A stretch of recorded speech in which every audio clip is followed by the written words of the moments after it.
15 on your side, breaking news now. Good morning, everybody. I'm Tanner Holbrook, joined by Chief Meteorologist Samantha Jacks. We're coming on the air right now to bring you an urgent alert for those along the Muskegon River Floodplain below Croton. Those folks right now are being urged to evacuate. That was just sent out moments ago in a Nixle notice. I'm going to go ahead and read what that notice says. So it says water levels continue to rapidly rise on the Muskegon River. Anyone remaining in the floodplain below Croton Dam is directed to evacuate now. Public safety personnel are checking all impacted areas to ensure residents have left that area. They say anyone choosing to remain in the floodplain, public safety services will no longer be able to come there to respond until conditions become safe too. Now, impacted areas should also expect power to be disconnected in order to protect their property and the electrical grid. And right now it sounds like we are following this. It's that Muskegon River floodplain, Croton Dam below the dam there. And we want to show you some evacuation information right here on your screen. So again, this is the Muskegon River floodplain south of the Croton Dam. Right now, public safety personnel are clearing that area. We've got public access areas closed in some areas. We're also learning officials have closed the river near the Hesperia Dam for unsafe conditions too. So basically what they're saying is if you live below that, in that floodplain area below the Croton Dam, you need to evacuate if you live within that impacted area. There is an evacuation center available at the Newaygo County Commission on Aging that's located at 93 South Gibbs in White Cloud. And if you need direct support, you're asked to call 211. And if you have an emergency, of course, call 911. But Sam, we've been seeing this rain, of course, the entire week. We've had a lot of rain in the last week and a half so far. And we've seen these issues kind of pop up over and over where they thought, you know, something like this could happen, where we could see an evacuation put into place here.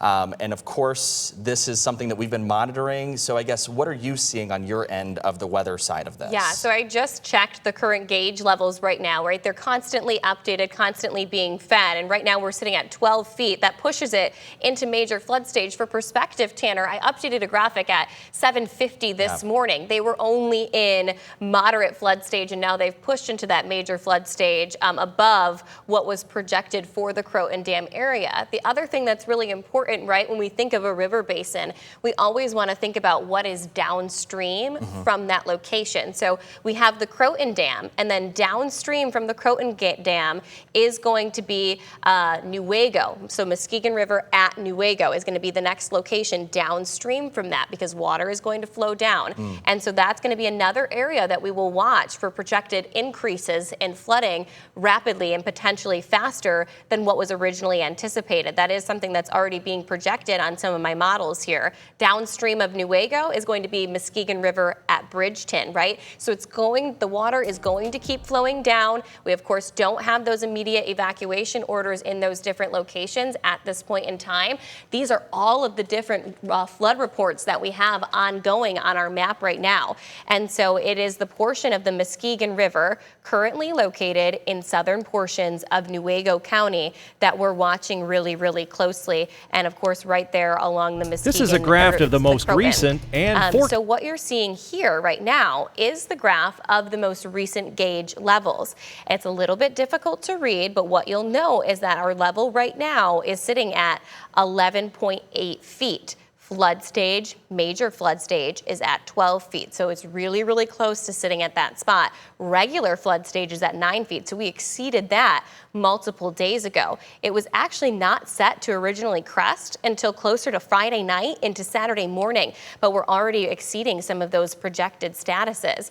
This is one of many rivers that are currently sitting at that moderate to major flood stage. Right now, some of those additional spots are currently located all along that Muskegon River Basin in Newaygo County. We are also sitting at minor flood stage in portions of the Grand River as well. And this is all a result of the ongoing rain event that we have had since Monday. We have had multiple rounds, several inches of rain come down. And here are some of the things that you need to know when it comes to flood alerts. You need to review your flood action plan and make sure that you are staying informed of the forecast. Traveling really safely is going to be critically important. You want to slow down, avoid hydroplaning, and never drive through standing water. We have now had 3 reports of sinkholes stretched across West Michigan, 2 in Newaygo County, 1 in Berry County.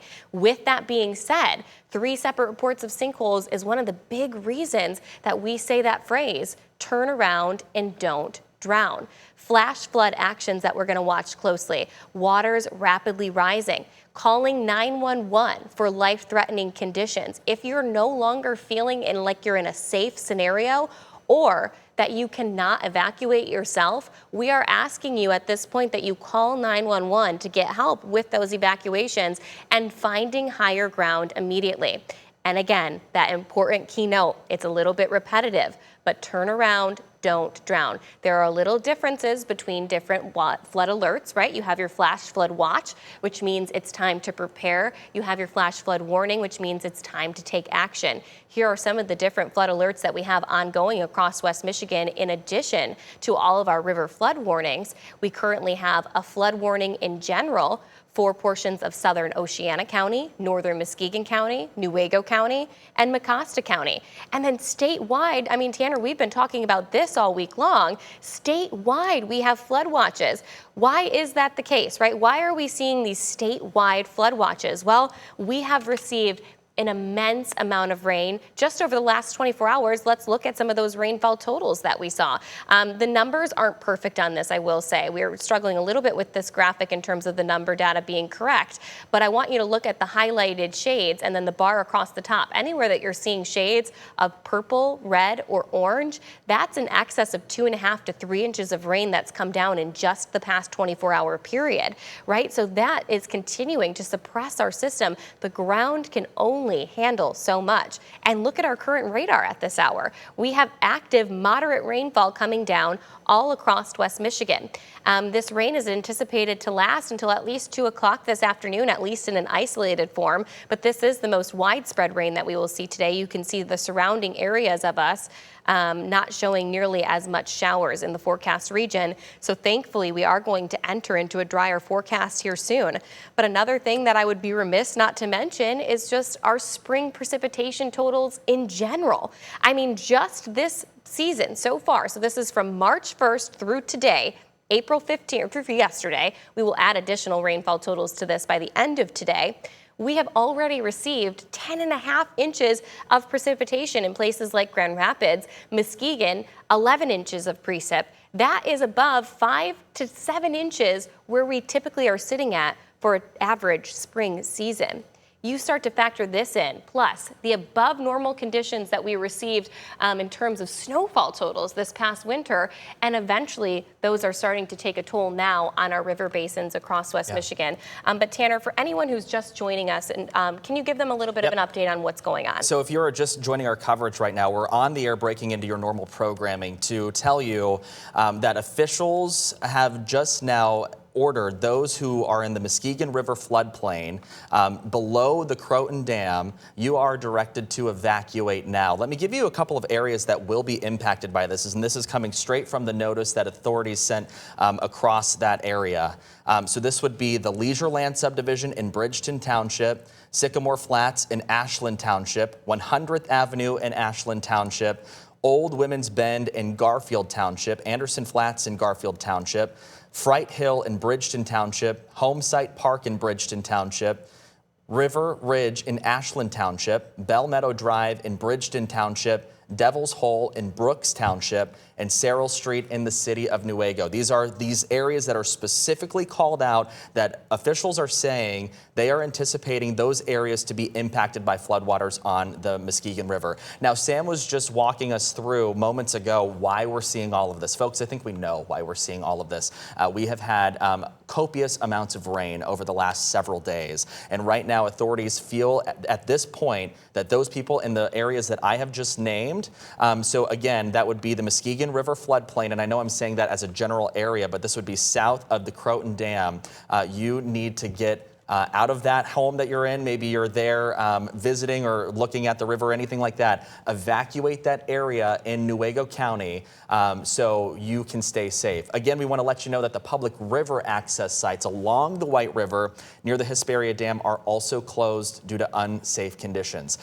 Some safety tips, I think Sam was just mentioning this, turn around, don't drown. We say it over and over, but we typically are saying it when we only see some high water over the roads. This is a life-threatening situation that you need to be aware about. So those choosing maybe to drive around barricades or walking in areas which are posted as closed, you might get a citation or you might even be arrested. We're talking about waters that could rise very rapidly at this point. Now that we are reaching a major flood stage here? Yeah, we are really, really close to major flood stage. It's interesting, Tanner, because the Croton Dam is actually one of the locations that's not quite at the major flood stage just yet. Downstream from it, the Bridgeton Dam, or the Bridgeton area, the Newaygo area, those are spots that are already sitting at that major flood stage. Concerning to me, right? Because we're going to watch that water flow down that portion of the river and potentially push some of these spots that are nearing their crest or anticipated to near their crest Saturday morning, potentially see that occur earlier. Yeah, so would you say that that is why we're seeing the Hesperia Dam, that river area, closed at this point for safety as it's downstream? They're being proactive about this? Yeah, and it could go hand in hand. It also could be a separate situation that's ongoing, right? We knew that it was about 6 inches below reaching its threshold as of 5, 6 o'clock this morning. It's been actively raining, and so there are a lot of factors at play right now. But yeah, stretching from Newaygo County to Oceana County right now, and even down into portions of Muskegon County, we have to be really, really cautious. I can't stress enough how dangerous the threat of flooding can be. We say this phrase often, turn around, don't drown. Why do we say that phrase? It sounds so dramatic, doesn't it? I mean, it does. You might think what's beneath your car, beneath your feet, is 1 or 2 inches of water. That may be what it looks like. But what can happen is our infrastructure can only handle so much water. And we have had these heavy, excessive, high rainfall events happening day after day, really week after week for us here in West Michigan. And so the surface below it, right, the rock surface, soluble rock, eventually starts to erode away when it contains too much water, right? It works against it.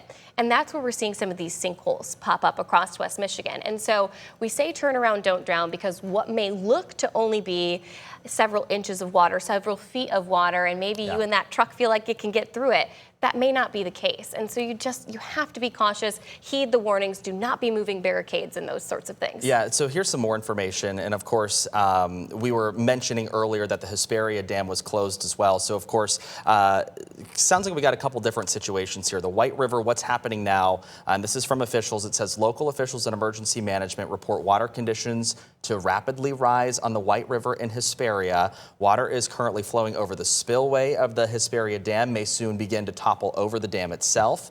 Water is already impacting the structure of the Division Street Bridge. So that's that situation. Muskegon River, different situation here. There are 3 USGS stream gauges used to determine the river levels. And as of 9 this morning, the Muskegon River, like you were just saying, nearing that major flood stage. And so that would be why we're seeing the Muskegon River floodplain there below the Croton Dam, ordered to evacuate. So if you're just joining us, that's kind of the situation right now. So if you are below the Muskegon River floodplain, on the Muskegon River floodplain below Croton, you are being directed to evacuate. Now, I understand we have a map, and let's go ahead and give you a visual whenever we can get that there. Again, these are, there's the Croton Dam on the right side of your screen. On the left side of your screen is where the city of Newaygo is, and you can kind of see how this all flows downstream there. So that is kind of the area of concern, is below the Croton Dam. Those are the areas around that river floodplain you are going to want to start evacuating at. And again, this is because we could at some point see these river Okay, we could see those river levels rise very quickly. And so if you are below the Croton Dam at the Muskegon River Floodplain, you need to start evacuating. We are going to wrap up our coverage right here on WZZM and return you to normal programming. But we are going to continue our coverage on 13 Plus. You can download that on your TV and watch for free. We're going to be streaming this very active situation for you, as it is a very intense and serious situation. So, of course, be sure to tune in right there on 13 Plus. We're also working on this in the newsroom, too. Yeah, please stay safe, everybody. If you have any additional reports, it's so important to us that we receive them so we can pass them along to emergency services and the National Weather Service. The way that you can report those things is by texting us at 616-559-1310. That's 616-559-1310. Stay safe, and we will continue to keep you informed on all of our streaming platforms.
13 on your side, breaking news now.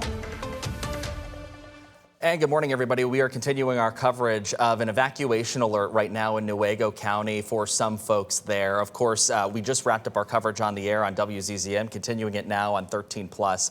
So here is what that evacuation order that was sent by local officials just moments ago. It says, evacuate now. Those remaining in the Muskegon River floodplain below Croton are directed to evacuate now. So if you are located within the Muskegon River floodplain south of Croton Dam, you are being asked, or more so ordered, to evacuate your area now. Right now, we know public safety personnel are in that area, clearing the area, and public access to many of those locations are closed. Here's a map on your screen. On the right side of your screen is where the Croton Dam is located in Newaygo County. You can see.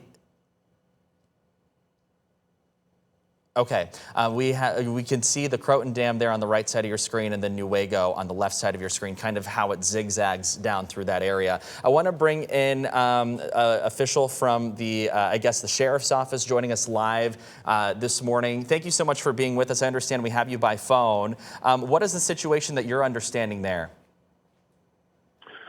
Currently, we're still experiencing rising river levels on the Muskegon River.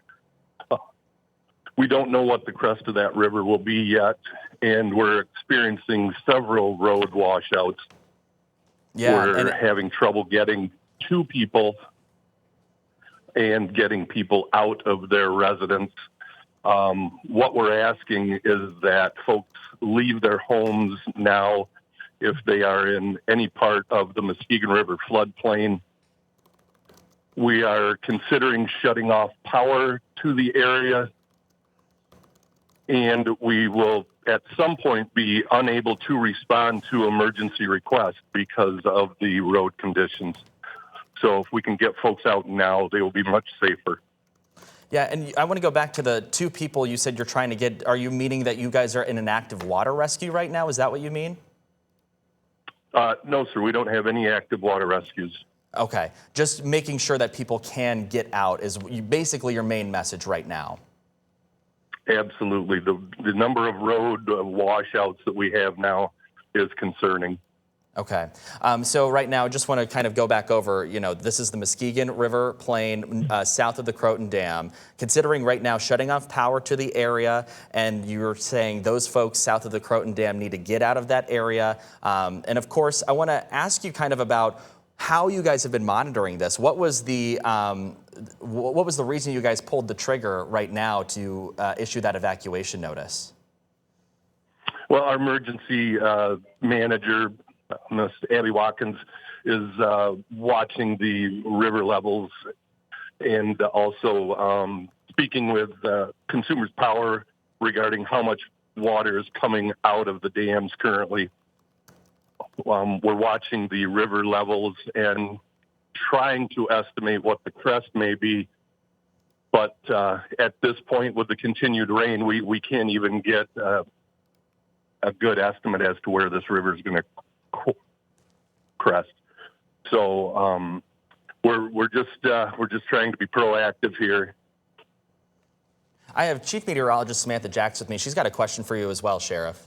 Yeah, I would like to know if we are looking at just general water levels rising and that's the concern, or are we looking at a concern to the structure of the dam itself? We have no concern about the structure of the dam. This is strictly rising water levels from the continued rain. Okay. Yeah, and of course, as you mentioned, we have rainfall right now in Newaygo County. We have rainfall across much of the 13 on your side viewing area right now, and this has been a major concern. At this point, Sheriff, what are your folks doing? What are the deputies in your office doing right now to kind of help evacuate people? Is there a method to the madness is what you guys are doing right now, or is this simply just get out of the way? No, we've addressed certain areas that are specifically a concern, and we have deputies going door to door now.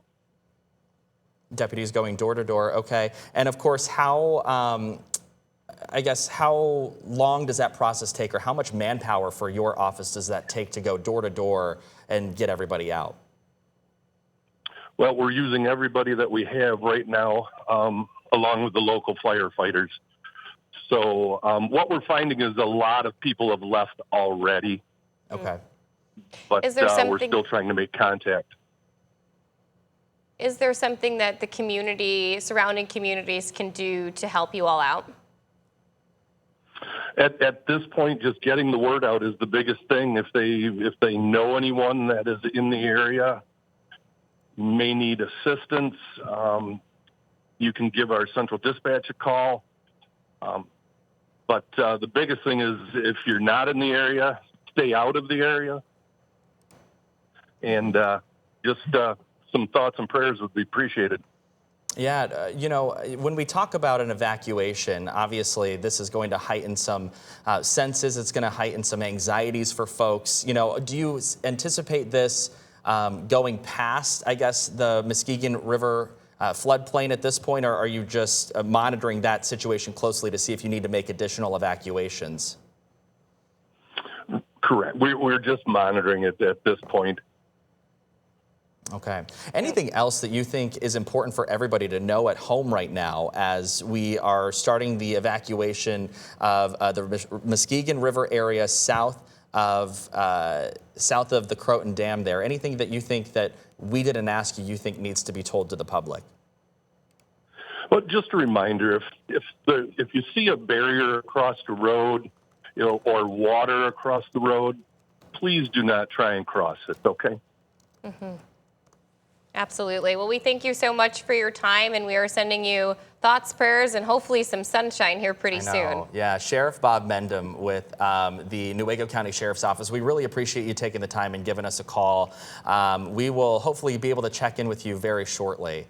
And of course, as the sheriff was just mentioning, we do have a situation right now in Newaygo County where the Muskegon River south of the Croton Dam is currently under evacuation alert. The Muskegon River floodplain there is currently under an evacuation alert in Newaygo County. What he was just telling us is that this is only a concern of rising waters that are happening. It's happening quite rapidly, actually. And of course, as we can see from the graphs you've been looking at, Sam, all morning, these graphs have really shot up over the last couple of hours. Almost nearly a linear spike, Tanner. I'm looking at the graph right now. It's officially entered into major flood stage, the Muskegon River at Croton Dam. And just a reminder, the projection of what we were anticipating to see actually was never supposed to reach major flood stage, yet here we are. And I know the graphic can be kind of small and hard to see in some spots there, but note, and this is actually a little bit behind what I'm seeing on my end. Sometimes these take an extra 5 minutes to get from the system, you know, that I'm looking at and into our graphics package. But right now it is sitting at 12.16 feet right now. Critical major stage is exactly at 12 feet for this particular location. And yeah, we've officially exceeded that, and a rapid rise. You know, I mean, 7:30 this morning we were sitting at, let's see, 6:45 this morning we were sitting at 11.7 feet, and now we are sitting currently at 12.16 feet. So we are seeing a good increase here in the water levels, and then we have to continue to watch downstream from this, right? So we were expecting to see historic amounts of flooding in other locations. Now the Muskegon River at Everett is currently sitting at 15.5 feet, and then we are expected to see that crest come tomorrow evening and into early Saturday morning at 16 feet. There is the chance that might be a little bit outdated. I know that the National Weather Service, I've been in conversation with them. Let me go back to my chat with them and see if they've had any additional updated information. So we asked the question, you know, do you know anything about the evacuation surrounding the Croton Dam area? Any ideas on river forecast updates?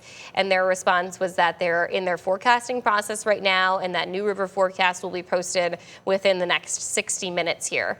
And so we will hopefully see some new forecasts, and that would be what updates this graphic that we have in front of you right now. But yeah, rising flood concerns, but not a concern of the structure of the dam. And I think that that is a really, really critical point here, because this could be a vastly different situation if we were actually seeing a failure of the dam itself, but that is not the case. It's just that these levels are at their brink because of the amount of rainfall we have received recently, Tanner. Yeah. And these are not our only locations that are currently underneath, different flood warnings. And let me advance things here for you. So on a broad note, we have widespread flood watches. What is the difference between the watch and the warning, right? The watch is, hey, be prepared. You might start to see some flooding. You might start to see some ponding in the roadways soon here.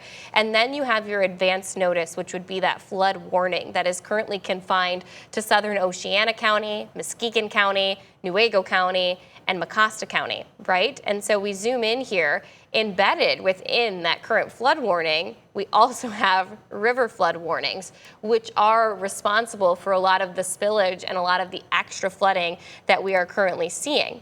Zooming in here, this is the part of the river that we're talking about right now. I wish I could get it to zoom in just a little bit more for you, but that's as far as it wants to advance. Currently underneath that river flood warning until at minimum 12:30 on Saturday afternoon. And so if you look here, Croton is going to be in the upper corner, and then it's going to be downstream from that you see Newaygo, and downstream from that you see Bridgeton. Maddie, our producer in the back, do you have an update for us? We were getting ready to check in with a reporter. It sounds like that reporter has been asked to move down the river because, of course, this is an active evacuation. Okay. Right? So that's what we're learning, is that the reporter that we had there, we're hoping to check in with them here in just a little bit, but we have a couple of viewer pictures that we could show you, so we could show you the active situations at hand. So you can see, and again, we want to stress that, yes, this is an evacuation alert in Newaygo County. This is a very serious subject. However, this is not an issue with the structure of the Croton Dam. However, if you're in the Muskegon River Floodplain, you're being asked to evacuate that area south of the Croton Dam. And this is why. We have some high levels there, and Sam was just showing us the graph, and all of this is making sense to what we're seeing. So you can see these river levels up there. I mean, it looks like this is in somebody's home. Up to their knees. Yeah, and this is so sad. To see the folks that live there, they live there day in and day out. You probably live there thinking you're never going to have to experience something like this, and here we are. Again, all of this being caused by all of the rainwaters that we have seen in the last week and a half or so, or I guess, also we've had high levels since we've seen basically snow melt. Since spring has began, Tanner. I mean, we have been saying over and over again that this is a near record-breaking wet start to spring for everybody here in West Michigan. And these are the results of those sorts of things. We also have had these continuous heavy rainfall events ongoing. Right. We can hear it on the roof of our studio too right now, right? Yeah. I mean, when we're seeing well above seasonable average events. And so this is something, you can kind of get me on my soapbox with this, but that we do see with a natural change as well as a human-induced change of climate. Because what happens is we are seeing these well above average temperatures. You might be saying to yourself, well, what in the world does that have to do with heavy rainfall events? Well, here's the thing. Warmer air can hold more moisture, more water than colder temperatures. So when we are consistently sitting with well above spring average temperatures in the upper 60s, in the mid 70s, like we have been since Saturday, Sunday of this week, that can hold more water content than your average spring temperature. So then you get that spring moisture, which we always see. Right. And the clouds can start to hold more rain than they ever typically do, and we get these increase in heavy, excessive, extreme rainfall events. We have been seeing that time and time again, to the point where it's almost not surprising us anymore, because we are consistently seeing rainfall reports of 1, 2, 3+ inches in a matter of a day, in a matter of hours at some times. And so eventually our infrastructure is going to take a toll on that. Yeah. We're coming off, Tanner, I mean, to put this in perspective, we're coming off of a summer and a fall that we were underneath complete drought conditions. Right. I mean, we had Ottawa County whose wells were running dry because we were so dry as a community.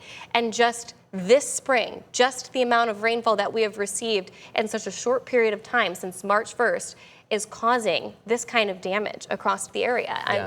It's scary stuff, honestly. It really is. So if you are just joining us, about 9:27 is when we first got the alert that Newaygo Emergency Services was ordering those in the Muskegon River floodplain below Croton to evacuate that area. I understand we have 13 on your sides. Aaron Sullivan joining us live now from that area. Aaron, I want to ask you, where are you at? What are you seeing? Tell us the situation where you're at. Hey guys, good morning. Well, we're along the Muskegon River right now.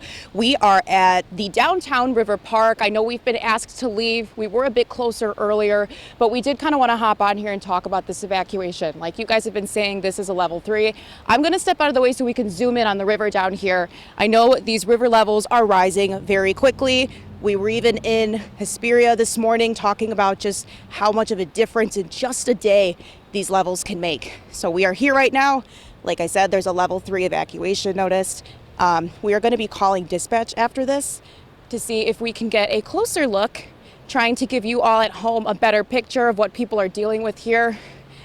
But I did just talk to Wisner Rents Canoes. That business is right behind us right now, and they evacuated their entire store. So they had a lot of canoes kind of stored out there. Matt, can we zoom in on that over there? So this was filled with canoes. Now this was all emptied just in case that dam breaks. Now again, we don't want to cause any panic. These are things that residents are telling us, but they're just making sure they're taking every step they can to be extra cautious with this changing weather. So Tanner, Sam, we're going to call dispatch and then we'll get back to you guys with hopefully a better picture of all of this going on. For now in Newaygo, I'm Aaron Sullivan, 13 on your side. All right, Aaron Sullivan, thank you so much for that update. Of course, she's going to, like she said, she's going to call Central Dispatch there in Newaygo County, see what answers she can get for those folks there. But again, we are dealing with a flooding situation, an evacuation alert in Newaygo County. This is anybody that is south of the Croton Dam along the Muskegon River Plain there.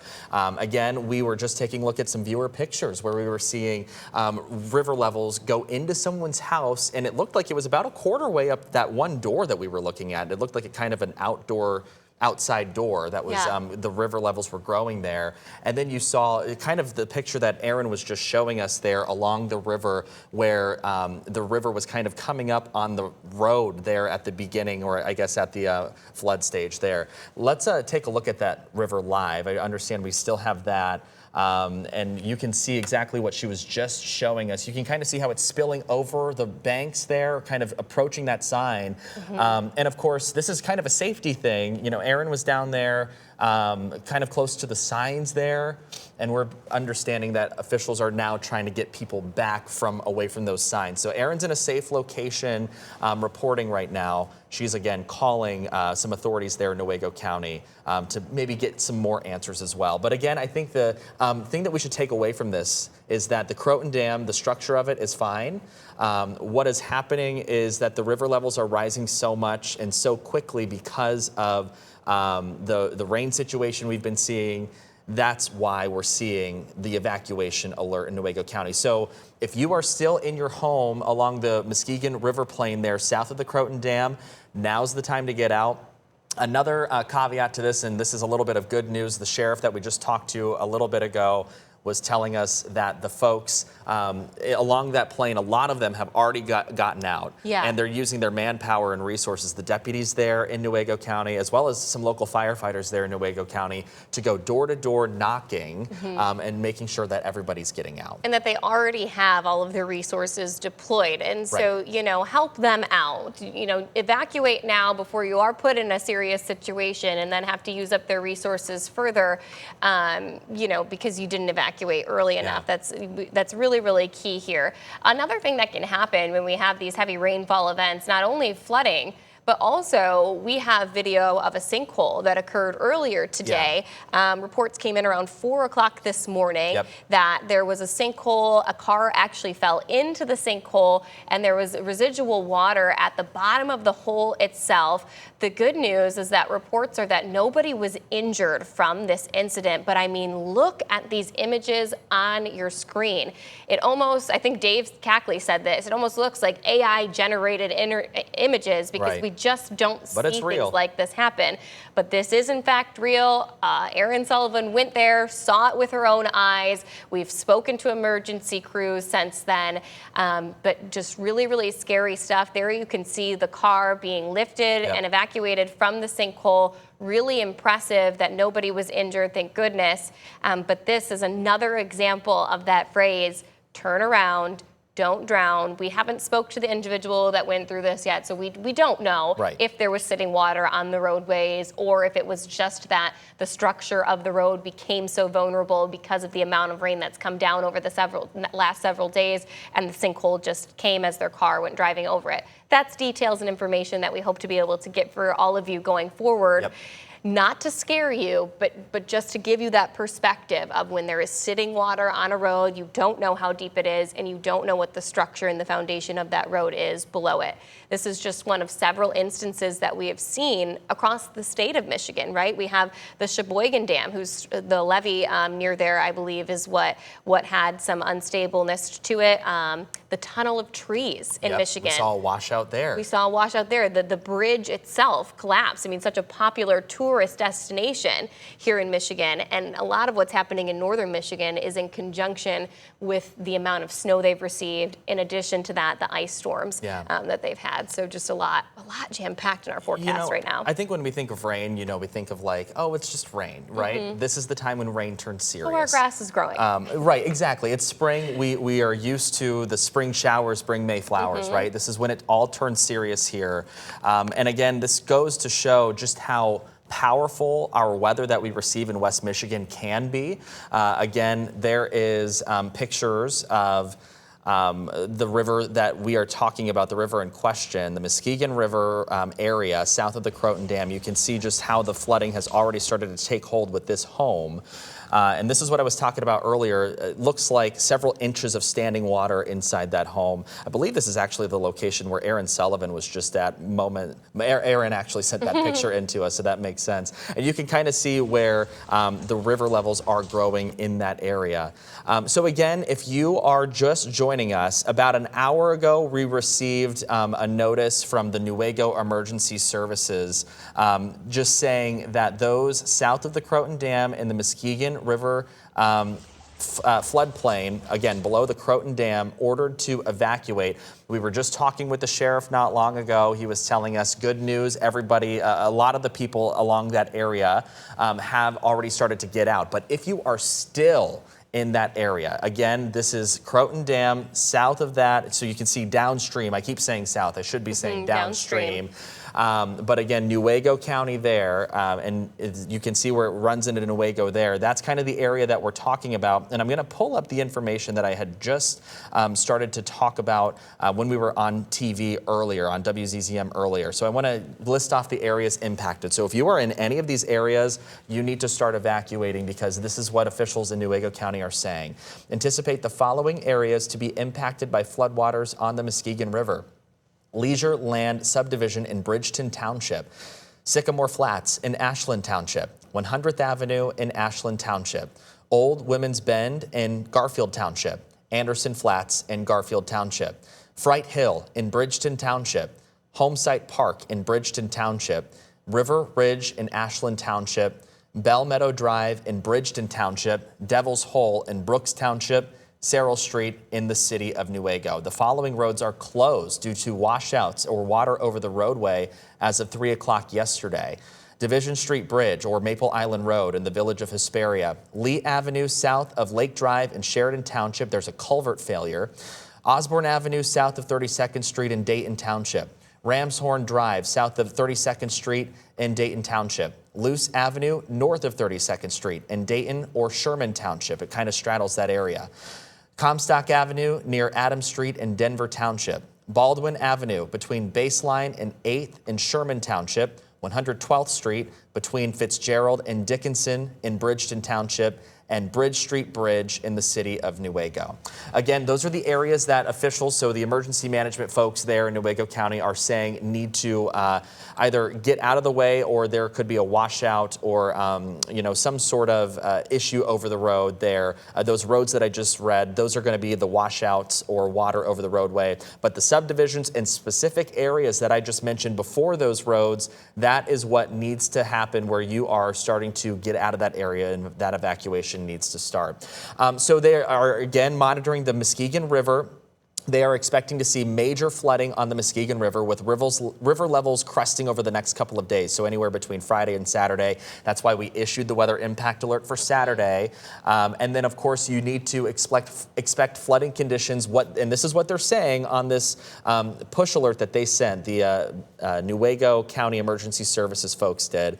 Expect flooding conditions similar to, if not a little worse, than the April 2014 flood. That is what they've said. And expect Maple Island Bridge to be closed if river levels reach over 17 feet at Bridgeton. Now, there is another situation on the White River right now. They're just monitoring that area right now on the White River.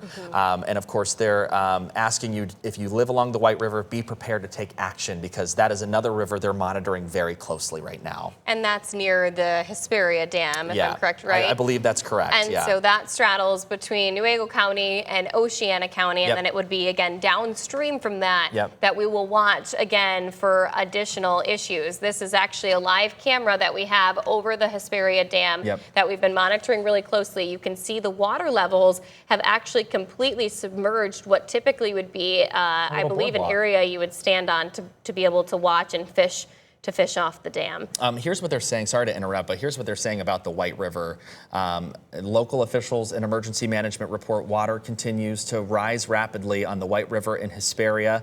Water currently flowing over the spillway of the Hesperia Dam, so I'm assuming that's what we're seeing now, and may soon begin to overtop the dam itself. Water is already impacting the structure of the Division Street Bridge upstream of the dam. So that is the information specifically for the White River near Hesperia. So they're just monitoring that area. No need to evacuate. You need to be prepared in the White River area near Hesperia. Different story on the Muskegon River south of the Croton Dam, though. Yeah, it's a different story, and it's really important to have a good baseline understanding, right, of the way that rivers work and the way that rivers flow. When you look upstream of a river, you're not necessarily going to see the impacts moving that direction. I mean, we could still see impacts upstream of something, but it would likely be unrelated to the situation that's happening, if that makes sense, downstream from them. I do have some flood alert maps up on my system that we can talk a little bit about, as well as some rainfall totals that we can look at together. And so we have our ongoing river flood warning for all of the portions of the Muskegon River inside of Newaygo County. That's from Croton, Newaygo, down through Bridgeton. This warning lasts until 12:30 in the afternoon. We are waiting for some new messaging from the National Weather Service. They said probably about 20 minutes ago that they're working through their forecasting process, and that they would be giving us some additional information within the next, I would say, probably 40 minutes at this point. What are some things that you need to know, right? You have your river flood watch, which means there's the potential for flooding along the river basins.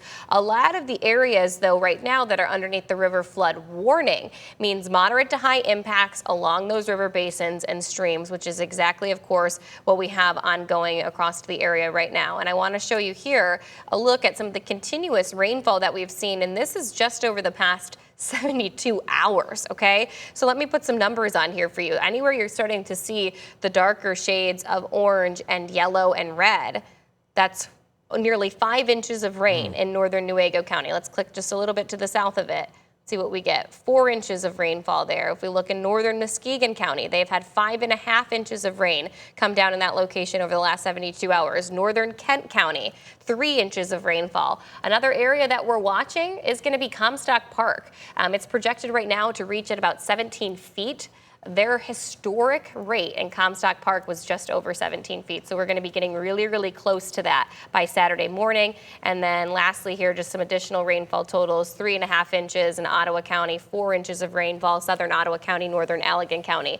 That's 72 hours of rain That's likely more than our typical seasonal rainfall totals for early spring. And I just want to pass along some information from our crew out in the field. I just got this notice on my laptop that our photojournalist there, who is reporting with Aaron Sullivan, is saying that the city of Newaygo is saying sirens will be going off in about 10 to 20 minutes. That was about 10 minutes ago. Okay. So any moment now, between now and 10 minutes from now, if you are in the city of Newaygo, you will hear the sirens go off. This is exactly why. We have an evacuation alert along the Muskegon River Floodplain south of the Croton Dam. I just wanted to pass that along because I know people are you're gonna hear those sirens and wonder what's going on. Here's a really important tidbit about our emergency sirens is that they are not just used for tornado warnings. And so when you're hearing this and it's actively raining outside, it is not being used as a warning of severe weather. It is, I mean, in a form, right, of flooding, but it's not being used in a form of tornadic activity or strong damaging winds. It's being used to help get the information and the messaging out that they are evacuating those communities. Yeah, so it is almost about to turn 10:30. If you're just joining our coverage right here on 13 Plus, we are continuing to follow breaking news in Newaygo County. There is an evacuation alert, and you're going to hear us say this a lot, folks. This is life-saving information, so I think the main message we want to get across is that we're here to give you that life-saving information, and that is an evacuation alert south of the Croton Dam, I guess downstream of the Croton Dam, on the Muskegon River area. So if you're in that floodplain along the Muskegon River, you need to evacuate. That is the alert that has been sent out from emergency management folks there in Newaygo County. We spoke with the sheriff of Newaygo County not long ago. That was Sheriff Bob Mendham. He was giving us some really good information talking about how the Croton Dam is not at risk of breaking. That is not what this evacuation alert is for. What this is for is we have so much rain coming down right now, and in the last several hours, we have seen those river levels spike to such a high degree that it's now in a major flood stage. Just to give you some perspective, as of 9 o'clock this morning, one of the USGS stream gauges in Croton was at about 12 feet. The one down in Newaygo was about 15 feet. USGS Bridgeton stream gauge was at 16.56 feet. And of course, flood stage in that area specifically is at 13 feet. So we're talking major flooding areas, major flood stages. Okay. Say that one more time, Maddie. Okay, so a little clarification on the sirens. Originally, we had told you the sirens would go off in 10 to 20 minutes. That was originally per our crew in the field. And now we're learning that the sirens will go off if the dam is failing. So if the dam is failing, we will hear that siren go off in Newaygo. Again, that's the city of Newaygo. We just got that clarification in from our crew in the field. And that is something that both emergency management of Newaygo as well as, who was it that we spoke to on the phone? That was Sheriff Bob Mendham there in Newaygo County. So we have two different sources that have both told us that it is not the structure of the dam that they're concerned about at this point in time. That is not to say that that couldn't change and that if that siren goes off that you shouldn't heed that warning. Things can change rapidly in situations like this. Our structures, our infrastructure is not built for the amount of rain that we have received recently. So always, always take warnings, alerts, any sort of siren seriously, no matter if that information it has changed from what you previously heard. So I'm working right now on updating some graphics on my end, Tanner. Do you want, while I update this, to just run people back through of the critical areas that do need to be evacuated in case they're just joining us? Yes, let me get back to that. So again, if you are just joining us, here are the areas that officials are talking about right now in terms of evacuation alerts for Newaygo County. Again, if you are in the Muskegon River Floodplain, you need to get out of that area downstream of the Croton Dam. So the areas impacted here along the Muskegon River that will be impacted.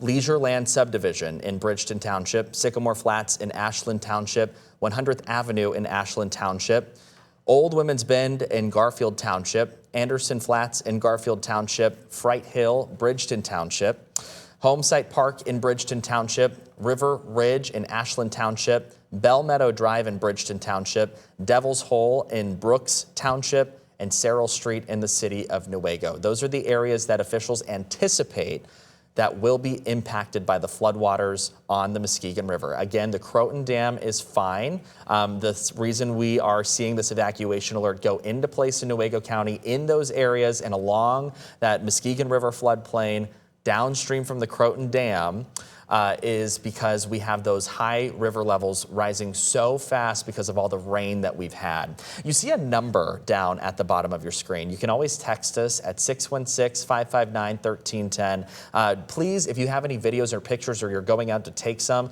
do so in a safe manner. We don't want you out there if it's going to threaten your life, okay? So if you've got some pictures and you happen to grab some, again, we had a picture from inside a home earlier that had some flooding, some standing water in it. And it looked by that picture, the water was coming. You're going to see it here in just a second. The water was either at her shins or above that person's shins, okay? So you're getting ready to see that picture.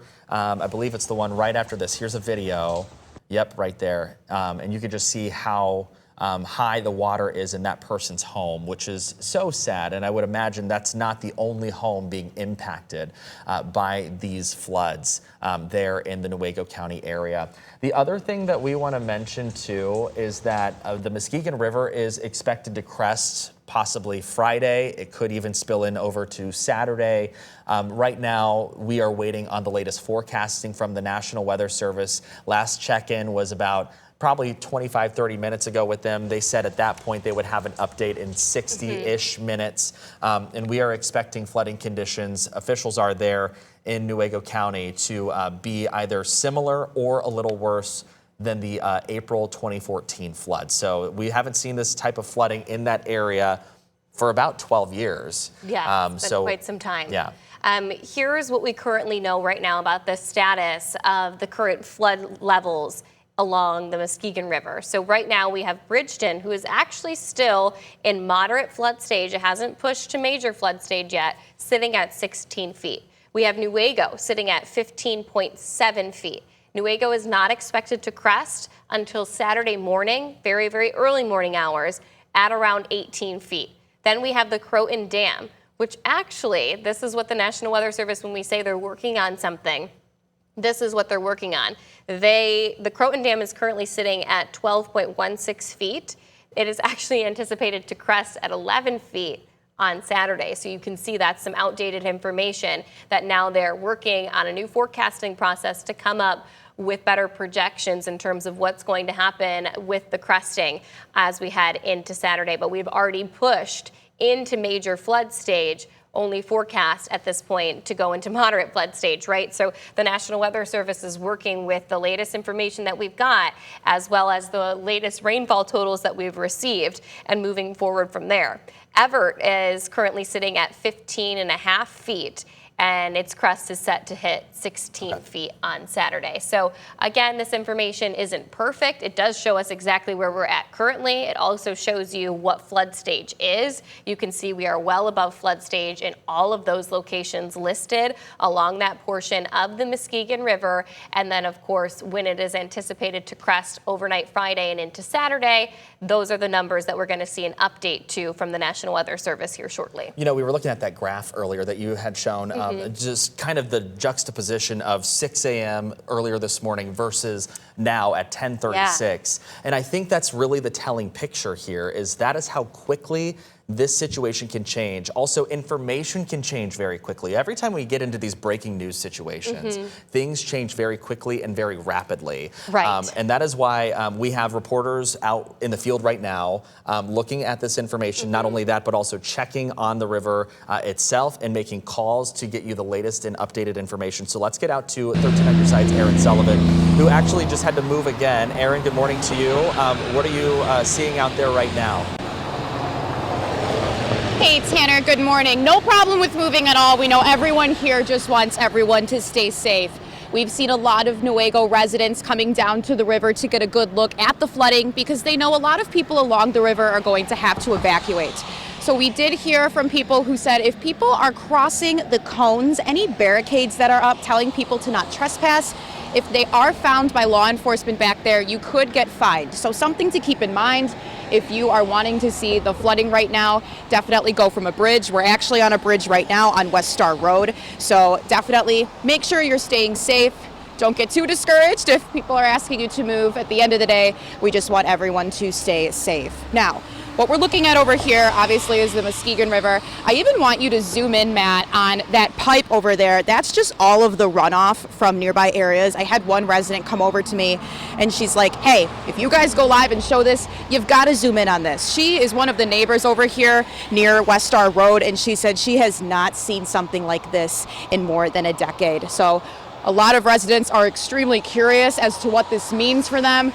We know people are being asked to evacuate. However, there's a lot of Newaygo residents that live on a hill, so a lot of them feel a bit at ease, but of course some of them have loved ones that live along the river.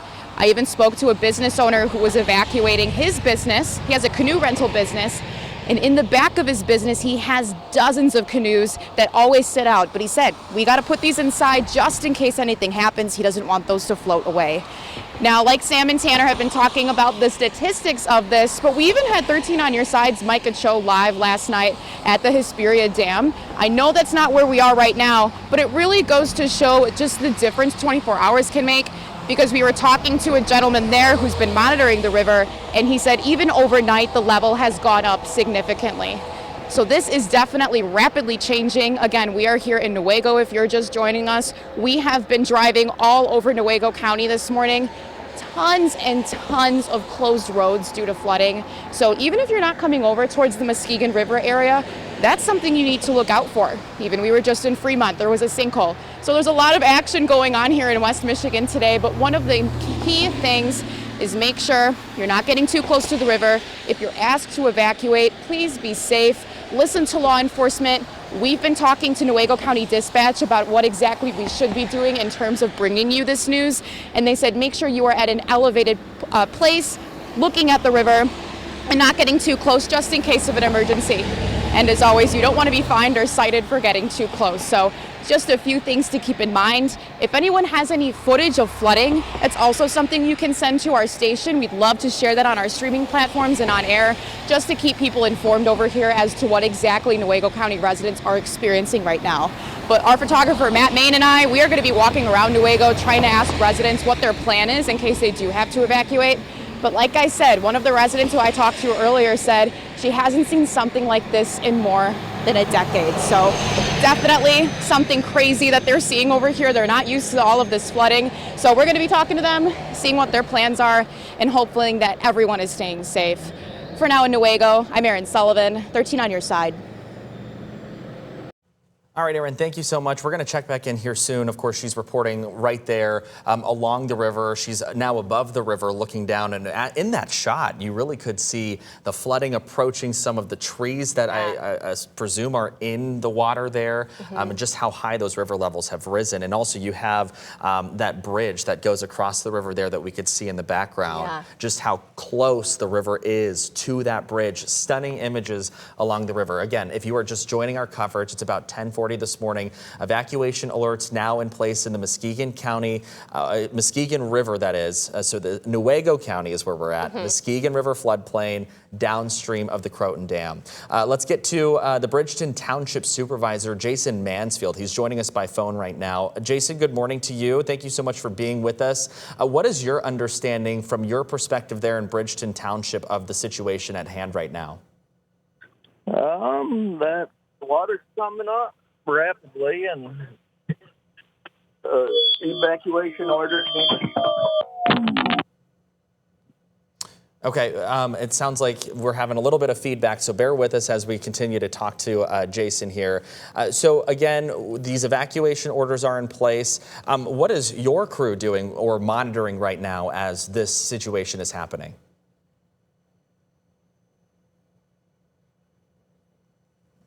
All right, sounds like we're having some technical difficulties getting Jason. Jason, I'm going to ask the question again. You're the Bridgeton Township Supervisor. Let us know what you guys are doing right now. What are your staff and people that you are surrounded by there? What are you guys doing right now to kind of react to this situation? Right now, we closed the boat launches yesterday at 3 p.m.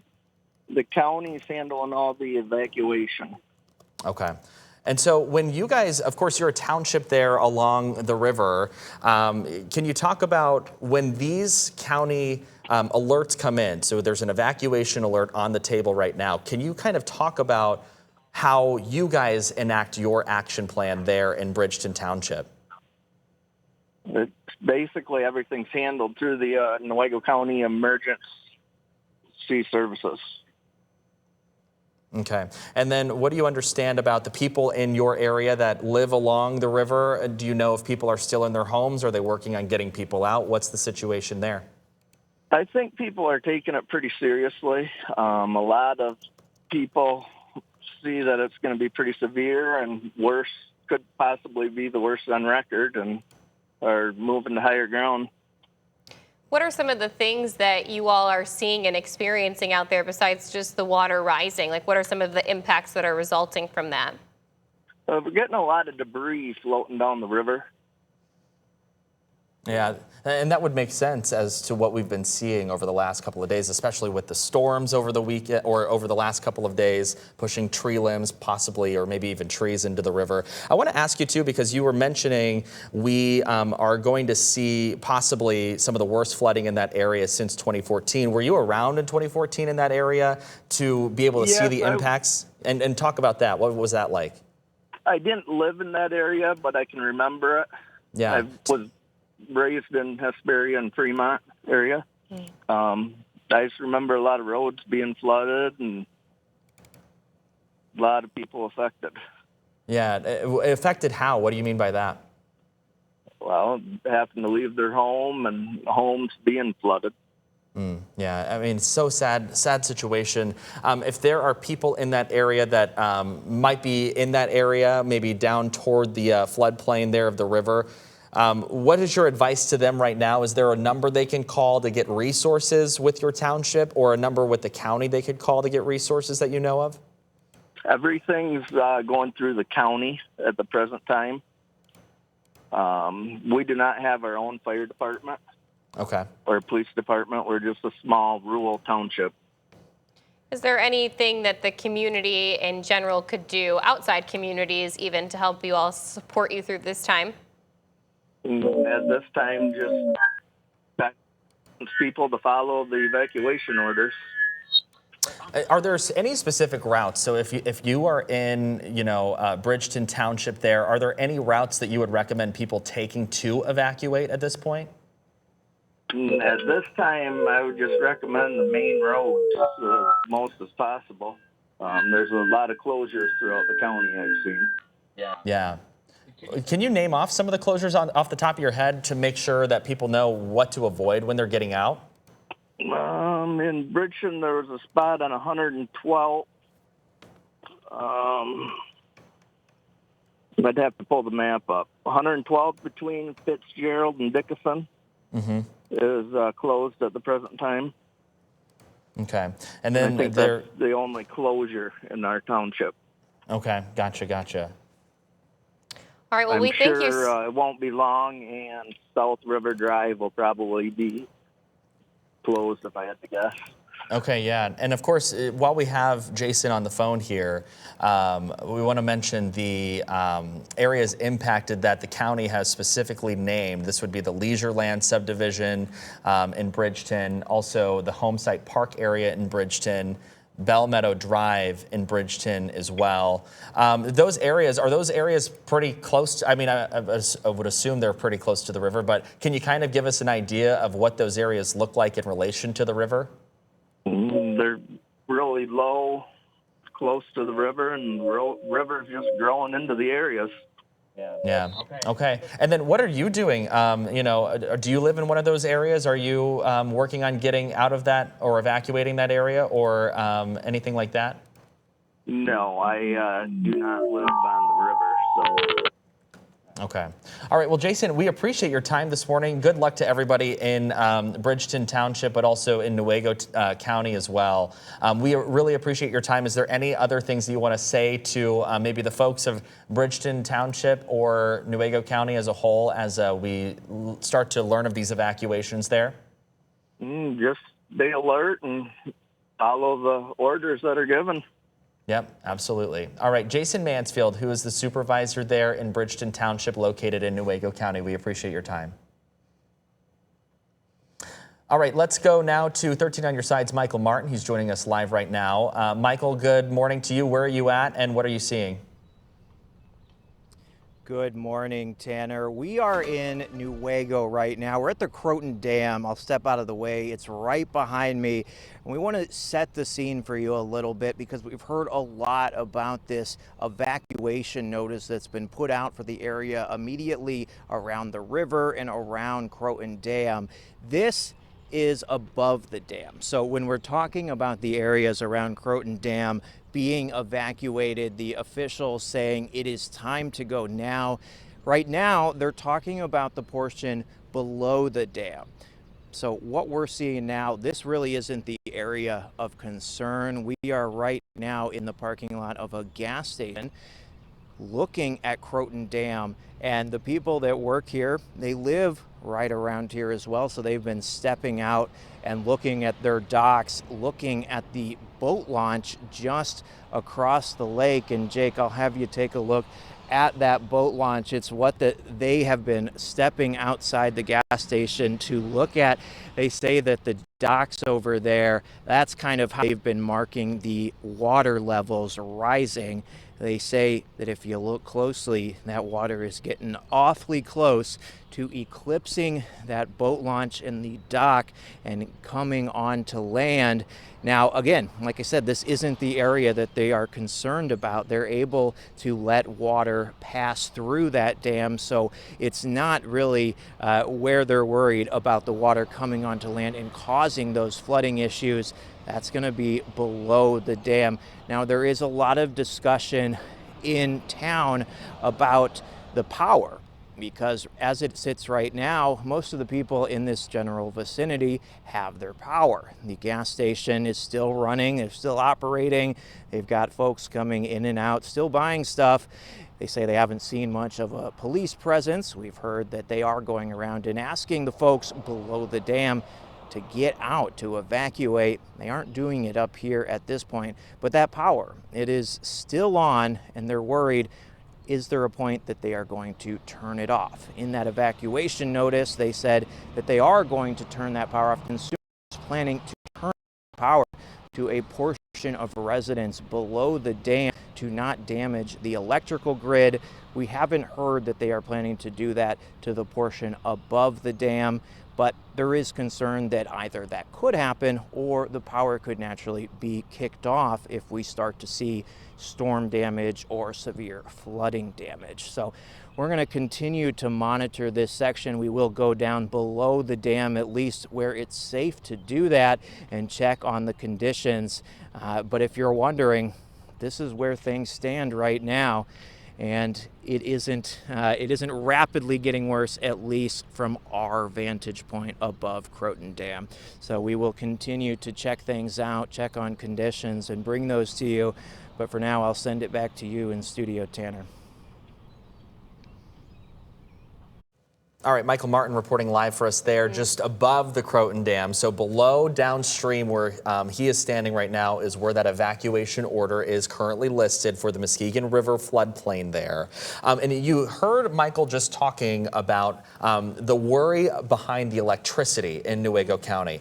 We were literally just talking to the sheriff not long ago, and he was telling us that at this point they are working with Consumers Energy on if they are going to. So right now they're considering it. They haven't fully pulled the trigger on that, but they are considering shutting off power to the area. And actually in about 9 minutes, we are going to check in with Consumers Energy. We're going to have a representative join us live here. Yeah, it's really interesting to hear that, because I'm interested to find out more as to why we would shut the power off. I imagine that if power lines come down, obviously in water, that can act as an energy source and electrify the water in general. And so I would imagine that it has something to do with that. Yeah, and maybe there's a substation that we don't know about that could be flooded over or impacted in that area. We know sometimes when we have these emergency responses, they do things like that to mitigate other hazards there in the water, especially if the water is going to be that high. Again, we don't know that for sure, but we have been hearing from the sheriff there in Newaygo County that power is something they are considering to shut off? We're hoping to get those answers here in just a couple of minutes when we talk to Consumers Energy. Let's go back out live to Erin Sullivan. She's joining us there. Erin, good morning to you once again. What do you have for us now? Hey Tanner, good morning. If you're just joining us, we are live in Newaygo. We are right along the Muskegon River. We're on one of the bridges right now. We're right off West North Lane Drive, and we know that there is a level 3 evacuation notice. So we wanted to give you a good picture on what things are looking like toward downtown Newaygo. Look at that. There's even a picnic table just going down the river right now. So definitely a lot of debris. We're seeing a lot of branches, picnic tables, furniture that's going down this river, because we know this river is rapidly rising. So this is something to definitely take seriously right now. We just talked to law enforcement who said they are going door to door to make sure people are evacuated in those essential areas that need to be evacuated. We also know a lot of residents are curious about this. This river hasn't been this high in nearly a decade. That's what one resident told me, and she lives right along the river. So this is something that's definitely piquing people's curiosity. So they're coming down here to check things out. But the issue here is a lot of the parks that are along the river, those are closed down. So a friendly reminder from law enforcement here in Newaygo, if you are caught going in those restricted areas, you can be ticketed. So better save some money, stay safe, don't do that. Go to an elevated surface if you're curious to see these floodwaters. Now, like I said, we did speak with one resident, but we also spoke with a business owner earlier. He is right along the river as well, and it's a canoe rental business. He told me while they didn't evacuate the entire business, they evacuated certain materials that they keep outside, like their boats, like different things that they keep outside, because he is worried with these rising waters that it could sweep away more things, just like that picnic table that you just saw. So definitely something to keep in mind. Make sure you're staying safe. Look at this. Look at this down here. Let's zoom in on this tree. Wow. So we are seeing an increase in debris in the Muskegon River. I would say we weren't seeing a lot of things floating on by, but now we're seeing an increase, which to me indicates from being live here that this river is picking up more debris, more material on the shoreline, which is really interesting to see as this develops. So Tanner, Sam, I know you guys have been talking about the statistics behind this. We are just here bringing you what we are seeing. So always make sure we are all fact checking everything. If you are, concerned about anything that we're saying, I'm sure local law enforcement are more than happy to answer any questions, to help anyone out. I know we are bringing you information, but as always, we've been stopping local law enforcement, asking them to clarify some things for us, so they are more than willing to help and more than willing to keep you all safe. For now in Newaygo, I'm Erin Sullivan, 13 on your side. All right, Erin Sullivan with the latest there from Newaygo. Of course, she is a little bit downriver from the Croton Dam. Yeah. Which, again, she's standing on that bridge looking down toward the river. So any area around that river downstream of the Croton Dam needs to evacuate. So if you are, maybe you have a house there, if you live there, it's likely you might be already seeing impacts at your home, because we were taking a look at viewer photos not long ago, seeing some actually standing water in some people's homes. And yeah, go ahead. One thing that they had mentioned, Tanner, was that they actually were having trouble getting a hold of some people that they knew needed to evacuate, or that they were continuing to try to touch base with different people in the community to make sure that they had evacuated. So what I would suggest is that even if you are not in this area, family, friends, grandma, grandpa, right, if they're located around this, please make sure that you are checking in. Please make sure that they're not stuck or stranded. And of course, if you're not able to get in touch with them, my biggest suggestion would be to call 911. Let them know their location, where they live, and that hopefully they will be able to go get to them and support, knock on the door, and make sure that everybody is okay inside the home. That's a really big recommendation that I have right now, because especially before they cut off power, if they do end up having to cut off power, we don't know that for sure yet, but if that is something that does happen, try to touch base with people sooner rather than later within those communities. Another thing that stands out to me, Tanner, is Erin mentioning the debris. Yep, the tree floating down the river. Yeah, because what that's showing, right, one, the power and the intensity of the water is picking up. Another thing that it's showing is that potentially it's expanding in terms of its width and picking up objects along with it and then dragging it into the river. So that is going to show and indicate the spill of the water is becoming wider along the river basin in general. And that's something that we'll continue to monitor closely. I mean, in my charts, I've seen almost a linear spike in the trajectory of our river levels. And that's not the type of spike that we want to see. It's actually, in many locations, exceeded the projected water levels. If we're able quickly, Billy, to take weather graphics here. I have a brand new video that was sent in from one of our Skywarn spotters. This is from Timothy Crawford. This is Holland Lake Road, just south of Minor. Now, he's an emergency responder. Let me double check this really fast, where he's from. So he is a Mount Calm County Skywarn individual who helps report weather action happening across the area, right? And so he sent this video in of Holland Lake Road, just south of Minor. You can see the road itself just completely not only submerged in water, but in flowing water. And that is something that always is incredibly impressive to me when these river basins overflow, is not only are these roads submerged in water, but flowing and moving water, which can be incredibly dangerous when that water actually has a pace and a cadence and a flow to it. A question we've been having for the better part of an hour, more so hour and a half, I'd say, is are they going to shut off the power in this area? We're going to check in with Consumers Energy here live in just a few minutes. But first, I do want to go to somebody who we have on the phone right now. This is Leslie DeLotte with Little Mitten Landscaping in that area. Leslie, good morning. If you can hear me, it is great to have you on. Unfortunately, it's under these circumstances, but I understand that you are helping, along with your business, help evacuate people in Newaygo County along that river sheds. Can you tell us, from your perspective, what are you guys doing? So basically right now we've got our trucks and trailers hooked up and ready to go. We're also prepared to help rescue animals. We've got some carriers, kennels, and cages for that. We're currently getting a hold of our more elderly customers to make sure they're okay and they don't need any help, and focusing on them first, but we are available for the whole community. Yeah, Leslie, from your perspective, what are you seeing along that area? Have you seen these river levels rise rapidly? Have you seen flooding in some folks' homes that you might have been helping? What have been your actions and efforts so far? So right now, in certain spots, it is starting to crest over their bank. Staying far enough from the house at this point, there are a couple where it is getting into the front part of their house where they're lower.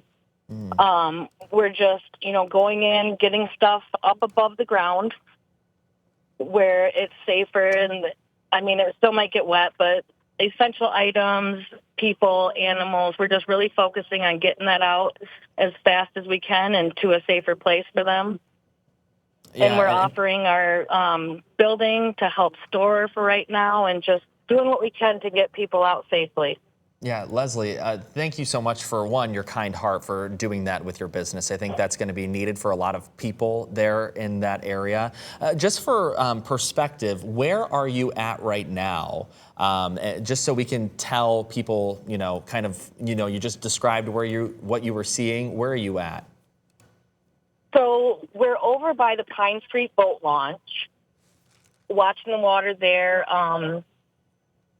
We've got people with cameras over by what they call Devil's Hole. So we're watching the water there to see if it crests over the bank and whatnot. We haven't gotten too close to Newaygo yet or many calls, but from the people I'm talking to, it's still not that high, but it is going to rise, and it's going to rise fast.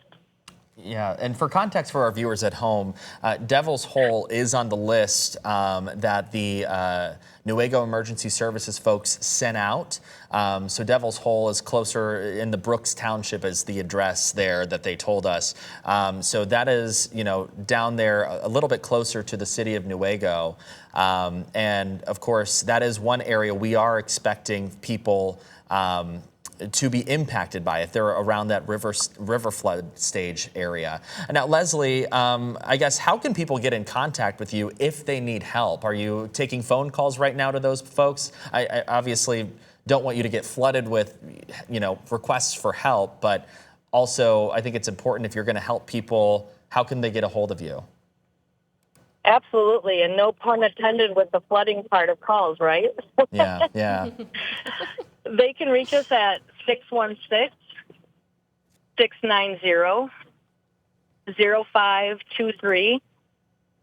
We're on Facebook, and we're constantly checking that as well. So we got all eyes on phones, messages, and Facebook. Okay, and that's good to know, Leslie. Thank you so much for that information. Now, how did you hear? Obviously, I'm assuming you kind of live in that area. How did you hear, or want to start helping people? Why did you just want to jump into action with your business? We've always helped with the community. When school's canceled for a while, we'll get lunches to school kids that depend on the school. We do a lot with our elderly community, volunteer where we can. So this is just another call of action for us where we can help out and do what we can. Leslie, I also want to ask you, were you around that area during the 2014 flood? We're hearing that from officials that this flood that we are about to see could likely be that or a little bit more than the flooding that we saw back in 2014 in April there. Do you know, were you there, and what did you experience if so? I was actually in Grand Rapids during that flood.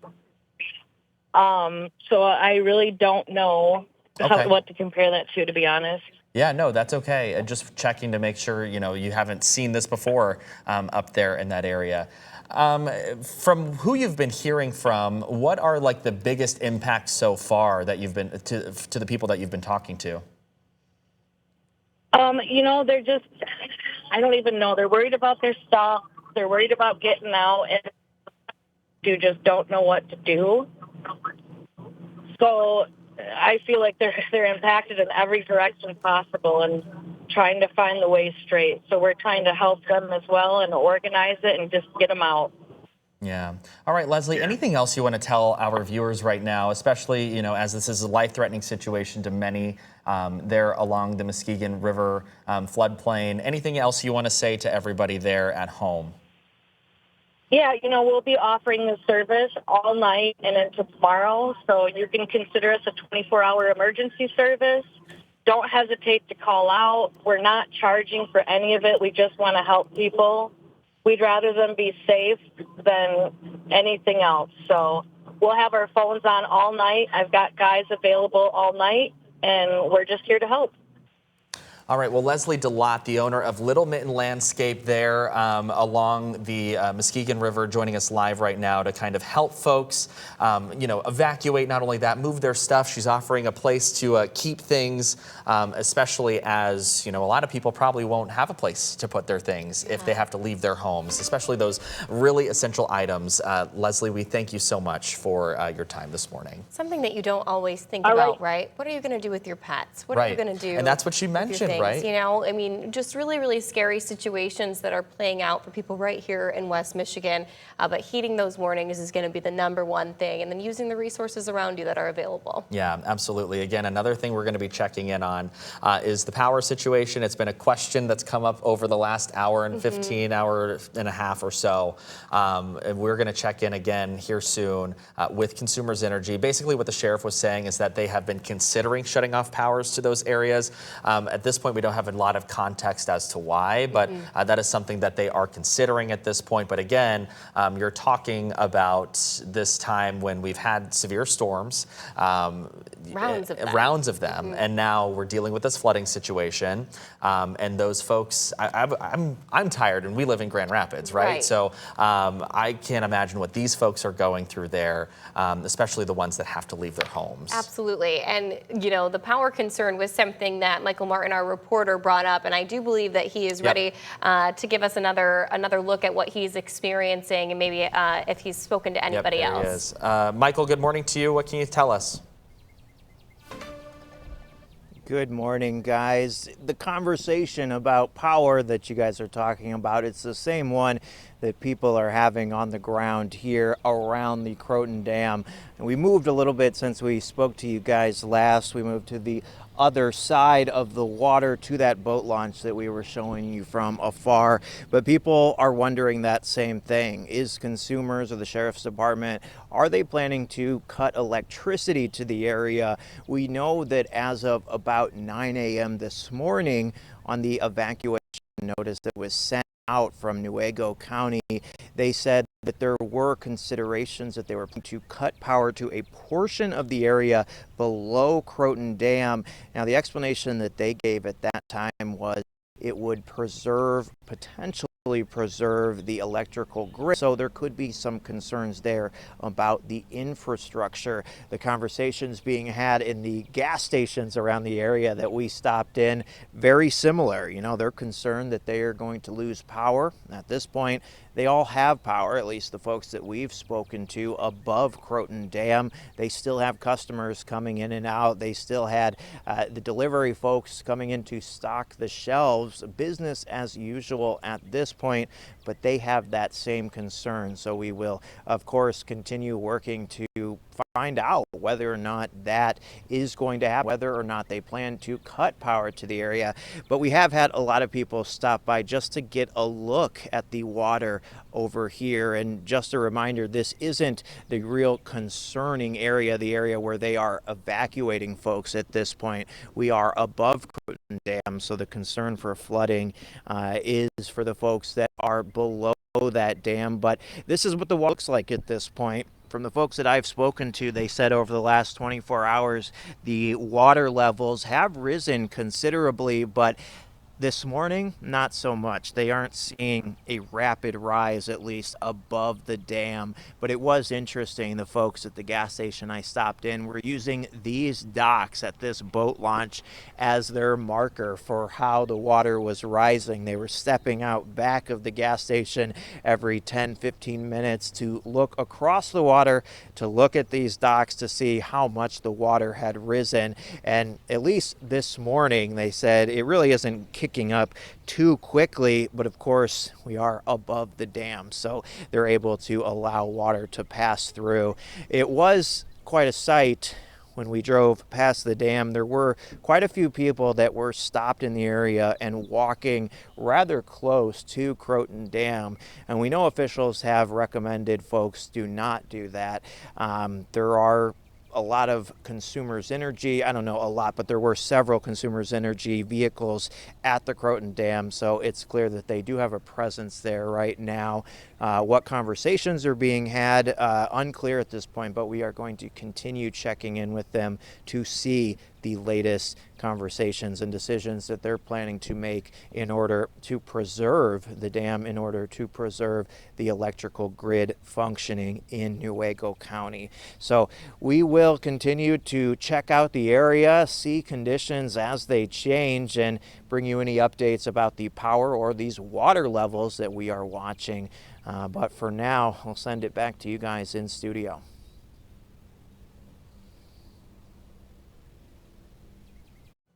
All right, Michael Martin reporting live for us there, just above the Croton Dam. So again, this is kind of where the crux of where all of this is kind of the issue. Again, the dam is fine. The dam structurally is going to be okay, according to the sheriff there in Newaygo County. The issue is really all the flooding and the river levels that we've seen in the wake of all the rainfall we've had. Correct. And so the Croton Dam is kind of being used as a locator, right, because everything downstream of that location is what's flooding. And that's where we turn to meteorologist Amber Tuardi. Amber, thank you for joining us this morning. What are some of the latest alerts that are ongoing in terms of flood concerns right now? Yeah, so still dealing with flood watches all across the Lower Peninsula, but also extending up into the UP too. And then also just specifically looking at rivers. There's a lot of river flood warnings that are in place. And then of course, also that flash flood watch that we're seeing in Oceana County because of that potential dam failure that could happen up in Hesperia. Wow. So there's a lot to talk about. There's a lot that's going on when we're looking at some of these flood warnings as well. A lot of alerts that are really smattered across the region. Some of those little blue spots, those are river flood warnings. We'll talk about that in just a second here, but flood watch is in place for all of West Michigan.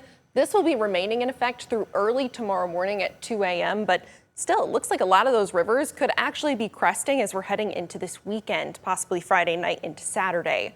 So we have been talking about a lot of these flood alerts throughout much of the day, but let's specifically talk about some of these river flood warnings, really zoom in and get a closer look at what these river levels are at currently and where they're projected to go. So this is what we're seeing at this point, river flood warning for Muskegon River and also up towards White River. The one specifically closer to White River, that is because of that potential for the Hesperia Dam to fail. So that's largely looking at the White River downstream from the Hesperia Dam over towards Whitehall. Looking a little bit further south, though, towards the Muskegon River, that river flood warning has been in place throughout southern Newaygo County, and we've been seeing that pretty consistently even last week as we had some pretty high levels out on that river too. So zooming into some of these sites, specifically looking at the Muskegon River at Bridgeton. Now, right now, already seeing some pretty high river levels. At this point, already close to just shy of 17 feet, but it is expected to get closer to the 19-foot mark. Now, this already breaks the record for what the previous record at least was for this specific site. But keep in mind that this was put in about 7 or 8 years ago, so it does not take into account data from before that. But over the past 7 to 8 years, this is the highest that the Muskegon River at the Bridgeton site has been. Moving on to the Muskegon River at Newaygo. Now, I do think that we're going to start to see these levels really spiking as we're heading into the next couple of days, because already starting to see some pretty high levels that are above what the forecast was originally set to. Right now, just shy of 16 feet, currently still expected to get just shy of 18 feet, but with things already initialized higher than what the forecast was expecting for the National Weather Service, wouldn't be surprised by that number getting bumped up by the time that we see the next forecast, once again cresting into this weekend. So we've been talking about the White River, the Muskegon River, but let's move a little bit further south because Grand River still going to be seeing some elevated levels. Thornapple River to our south also going to be experiencing these river flood warnings. Both of these going to be remaining in place. Still looking at the river flood warning down through the Thornapple River to be lasting all the way through Wednesday of next week, 2 a.m. River flood warning at the Grand River, at least near Grand Rapids, that's going to be lasting through Saturday night. So let's zoom in when we're talking about these. Comstock Park, that is one area that we consistently talk about with flooding year after year. We've seen it time and time again, and expecting this to rise once again. Currently not looking too bad, still only in the minor flood stage, if not down into the action stage still, but it's expected to get closer to 17 feet, which would be less than a foot away from the record for that site. Now, this is an area that we see flood time and time again, year after year, so getting closer to that record, well, that definitely means something, especially for those areas and for those of you that live a little bit closer to the river and especially to that site. Moving to downtown, right now the Grand Rapids River site not looking so bad in the action stage, but still technically elevated, and it's expected to get much higher. Closer to 20 feet, likely to be a little bit above that as we're heading into next week, or rather this weekend and next week. But look how far off that is from the record. Not all that much. It's still only not too far off, just a little bit over a foot away from the record that was set back in 2013. That record being just shy of 22 feet. So we still are expecting some pretty high levels, even though that technically is still considered to be only in the minor stage, getting closer to the moderate stage. But just because we're not into the major stage does not mean that we're not going to see impacts, especially downtown and for those areas that are closer to the river that often see flooding around this time. So here's what we're looking at in terms of our river outlook for flooding. So right now we're already seeing some pretty good flooding to the north. That's something that we've been talking about for days. There's been pictures coming out of Traverse City. There was that talk of the Sheboygan Dam failure as well, at least the potential failure of that with levees breaking. A little bit further south, we've still been experiencing some pretty rough impacts to the White River, Muskegon River, and that's where things are expected to still be a bit rough over the next couple of days. Still considered to be likely for a river flood outlook throughout much of West Michigan. Now, here's the good news. We do still see more rain on Saturday, but beyond that, next week at least is looking a little bit quieter, which is definitely what we need. We've had a lot of rain recently, and yes, Saturday we are going to be adding to that, and that could make matters a little bit worse. But hey, thankfully we are seeing a little bit of a break next week, it looks like. Finally, a bit of a quieter stretch, but before we get there, we are going to be experiencing still increased flooding, higher river levels across West Michigan, especially north of Grand Rapids. All right, Amber, thank you so much. We'll check in soon. Good information there when it comes to some of our alerts that we have on the board right now, kind of painting the bigger picture as to why we're seeing the evacuation alert along the Muskegon River downstream of the Croton Dam.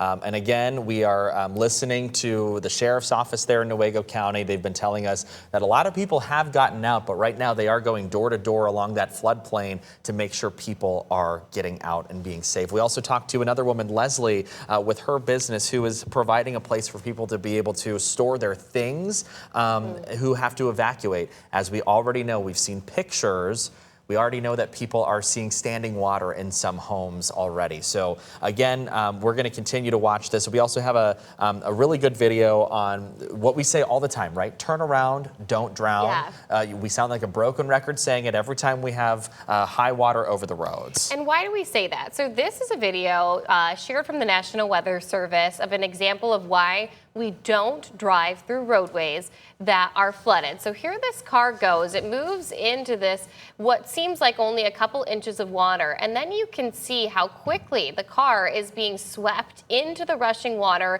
And now it's starting to get into a situation where maybe the driver is no longer able to evacuate. Now you are stuck in the rising water levels, right? The car becomes fully submerged. And this is a reminder for a small car to be carried off. It only takes about 18 to 24 inches of rain to sweep it away. Actually, it takes only 12 inches of flowing water to move a small car, 18 to 24 inches for larger vehicles. And more than half of deaths from flooding each year occur in a vehicle in general. So this is why, right there, the perfect demonstration of why we say turn around, don't drown. And we have seen videos of roadways that are completely submerged in running, rushing water. It might surprise people, Tanner, that flooding deaths are actually the second highest type of death due to weather-related incidents. The first is actually heat, and the second is actually flooding. Okay. And so that is why we ask that people take it so seriously. Each year, and this is just some information from the National Weather Service, each year more deaths occur due to flooding than any type of thunderstorm-related hazard. And the Centers for National Disease Control and Prevention report that over half of all flood-related drownings occur when a vehicle is driven into hazardous floodwater. The next highest percentage of flood-related deaths is actually due to walking nearby flood waters. And so this is why things like Aaron Sullivan, our reporter out there, is consistently being moved away, because that is the second highest reason actually that people die due to flooding incidents. And it sounds kind of, blunt, but that truly is the case. People underestimate the force of water. Many deaths occur because the car is being swept downstream. But then in addition to that, it only takes a mere 6 inches. Think about that. That's not that big. Yeah. A mere 6 inches of moving water to sweep somebody off of their feet. What's underneath that moving water? You don't know. They've mentioned several times now that there is debris coming down the river. And so debris coming down the river, there's branches. 6 inches of moving water is all it takes to sweep a grown adult off of their feet. 12 inches of rushing water can pick up a small car, and move it down the river, and just 2 feet can carry away something like an SUV or a truck. So please never ever drive through floodwaters, and certainly be very cautious when walking next to them. Okay, let's turn now to an important resource. If you are being evacuated from Newaygo County, that area, again, this is downstream from the Croton Dam there along the Muskegon River. In that area. Let's turn now to Michigan 211. We have Chad Vieser on from Michigan 211, a very important resource there. Chad, good morning to you. In this context, what services can you provide those folks that may be evacuating? Good morning. Thank you for having me. And I guess the critical thing to understand when we do work with 211 is to have another person on the line that's trained, that's going to speak with the person, and then find, at least in this situation, sheltering where it exists. And then when people come back to their homes, then they have a chance to report damage, find people to help clean up their homes, that kind of information. Yeah, so again, this is going to be a trusted voice on the other side of that line, helping those folks that are really going through a tough time. Can you give us an example of like someone calling 211? What would they ask for in this scenario? I mean, for evacuations, it's obviously going to be sheltering. That's going to be a big one off the top of the line. So when you're speaking with a person, they're going to walk through what options are available. But, usually beyond that, there's some few other steps that you might need. Whether it's going to be a long-term sheltering, there are a host of resources that are out there those things change by the day. So having a person there that's going to talk with you to find what is real and what is accurate is a critical piece when you're in crisis like that. Yeah, and a critical resource too. And we noticed that 211 was actually listed on the community outreach, or I guess the post that emergency service managers had sent out. 211's a listed resource there. I'm not sure if you're able to tell me, has 211 already been getting calls from folks there in Newaygo County? Yes, everywhere. Newaygo and beyond the area. So it's getting busier, for better or for worse. And sometimes other lines get filled. People are calling 911 or emergency management offices. But to help them to do life-saving in the moment, and if you have the questions, 211's the place to go to.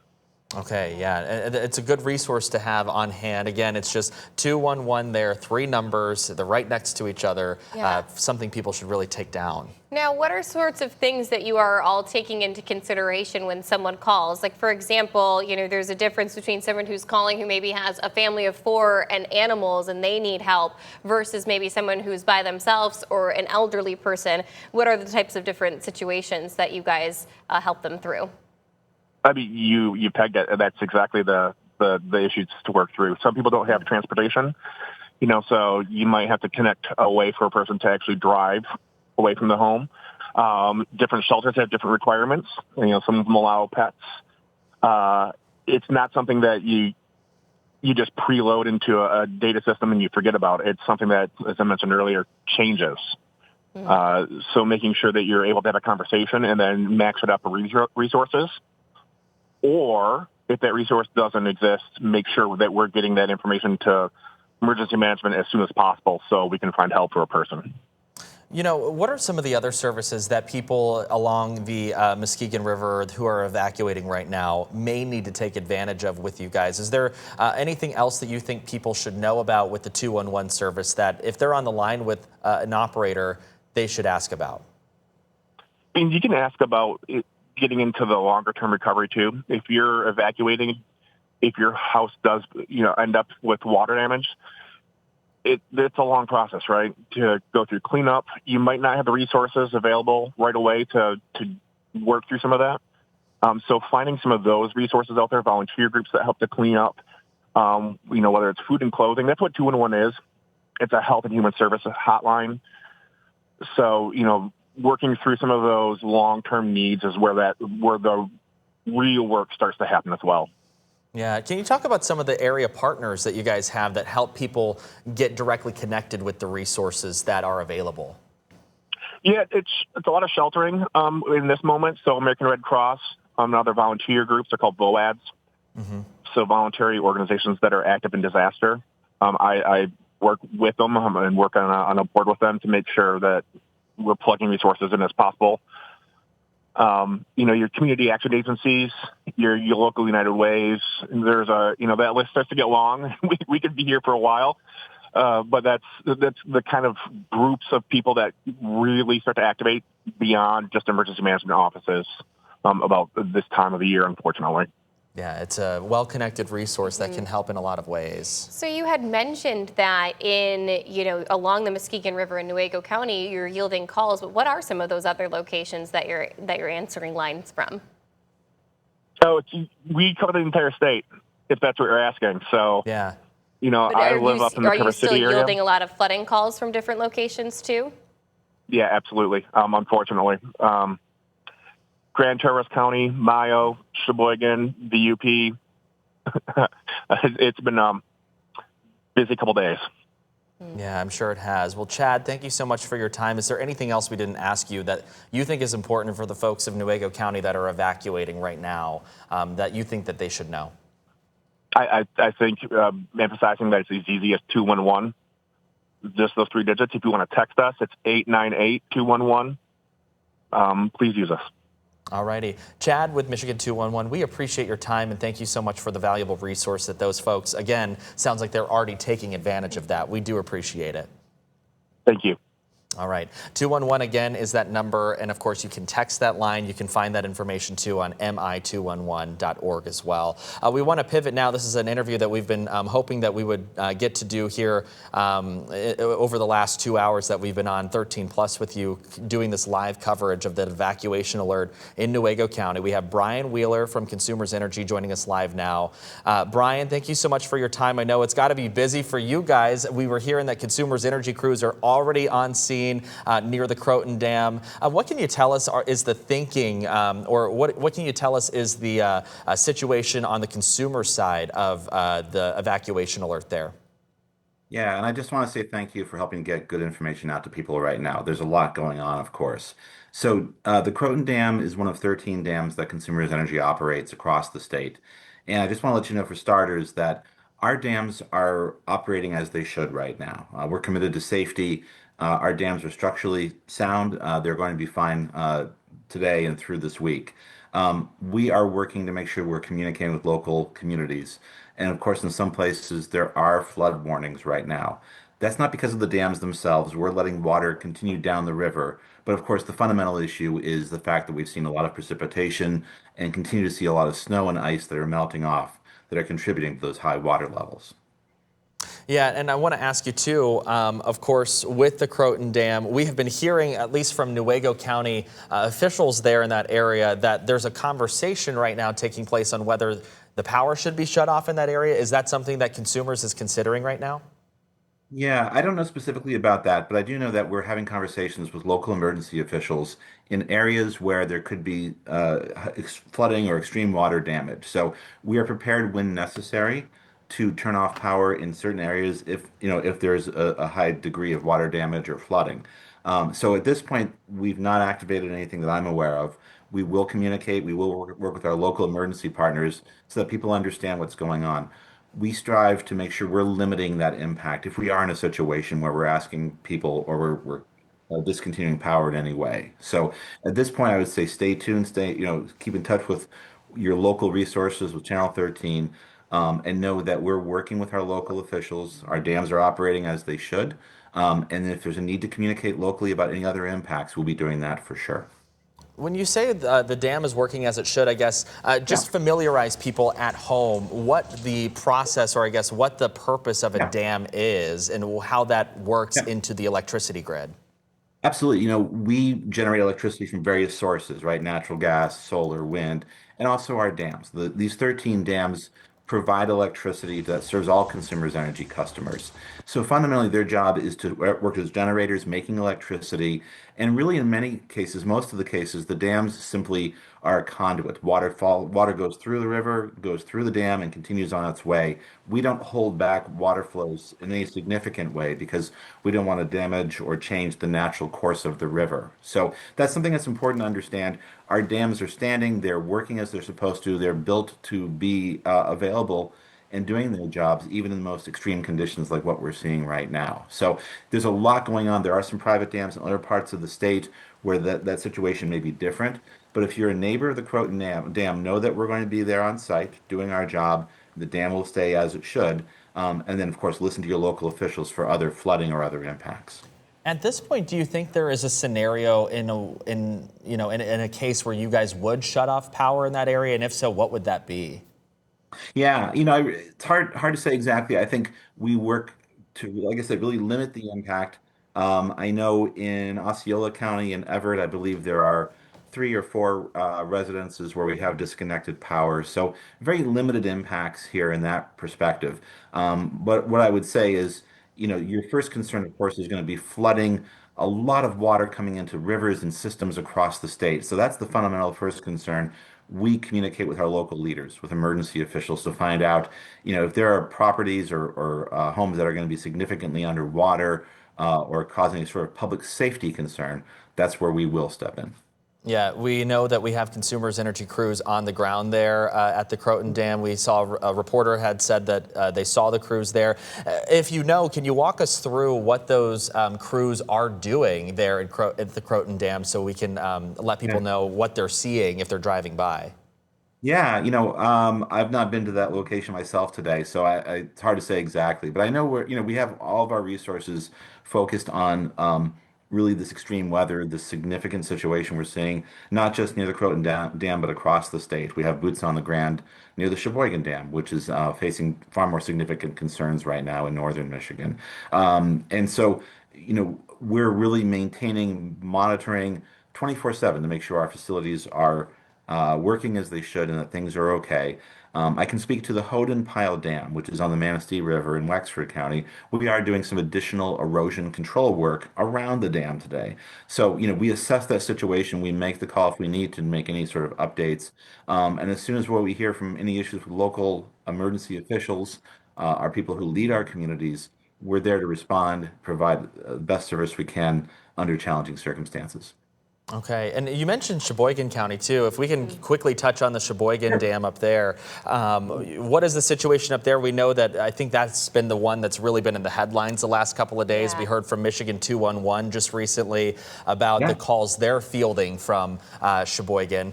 Can you talk about that dam? What's the situation there too? Yeah, and and the good news, if there is any difficult situation like this, is that there are a lot of resources being put to work. We're in touch with state and local officials. The state, of course, has declared an emergency situation dealing with flooding across the state. The Sheboygan Dam is run by the Michigan DNR, Department of Natural Resources. Water levels have been rising closer and closer to the top of the dam there. So we're working to make sure we're providing energy to open up spill tubes and generators that can push water through as quickly as possible so that water can get through sooner and spill into Lake Huron. We continue to be on site monitoring, seeing what we can do to assist with that work, as well as making sure that our electrical equipment nearby, you can think about substations, large facilities in the area, that we keep them safe, and we want to make sure we're able to keep power to that community as much as we can. Obviously, everyone I think has their hearts.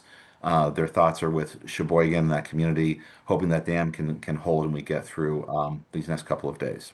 Yeah, of course, that was the Sheboygan Dam we were just talking about. Let's move back to the Croton Dam in Newaygo County, which is what the bulk of our coverage has focused on this morning.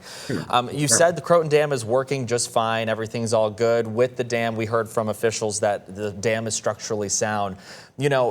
Are there mitigations in place, or I guess, fail-safes in place should something happen to the Croton Dam over the next couple of days?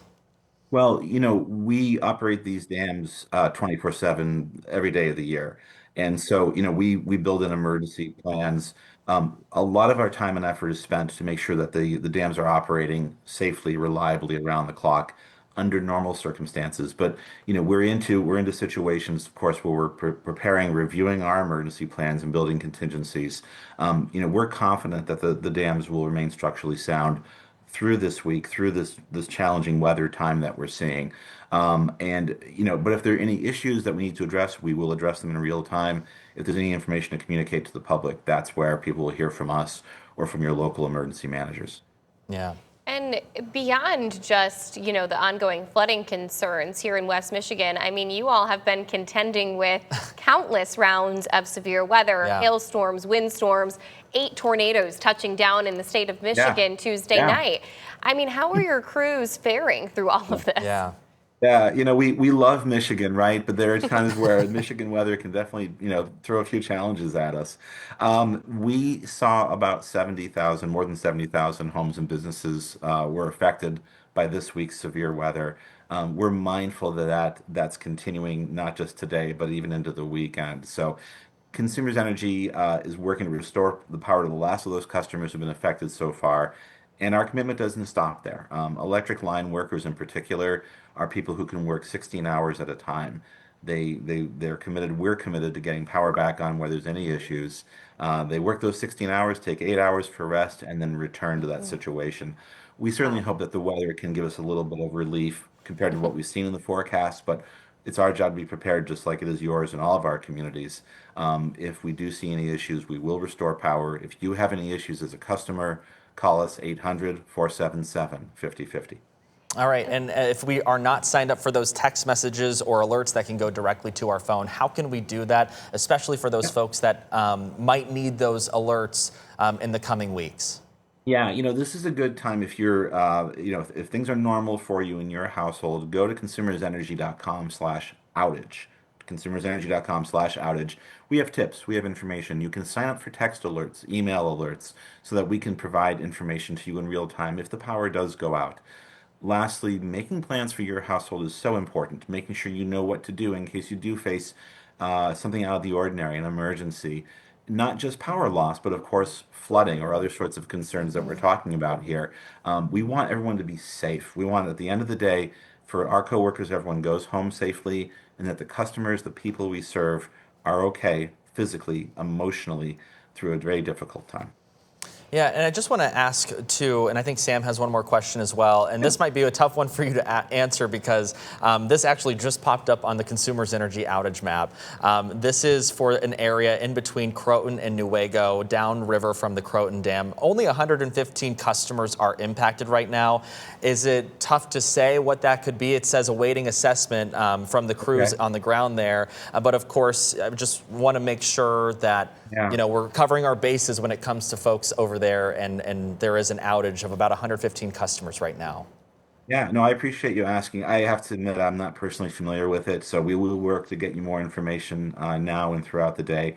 You know, things are evolving, things are happening in real time here, and so our commitment is to make sure we provide you with good information. We do appreciate Channel 13 for getting the word out to the community. We hope people stay informed throughout the day. And one quick final question for you here. You mentioned that you would potentially shut off power to people whose homes were submerged in water. What would that look like in terms of the time frame that it could take for them, and when would you be able to turn the power back on for those who are potentially underwater? Yeah, it's a challenging question to consider. There's a lot that goes on in these situations. Like I said, we try to limit the impact in the first place. We don't want to turn off power to anybody more than we should, but we are focusing on the public's safety. So, you know, when those situations evolve, we work with local emergency officials, local leaders.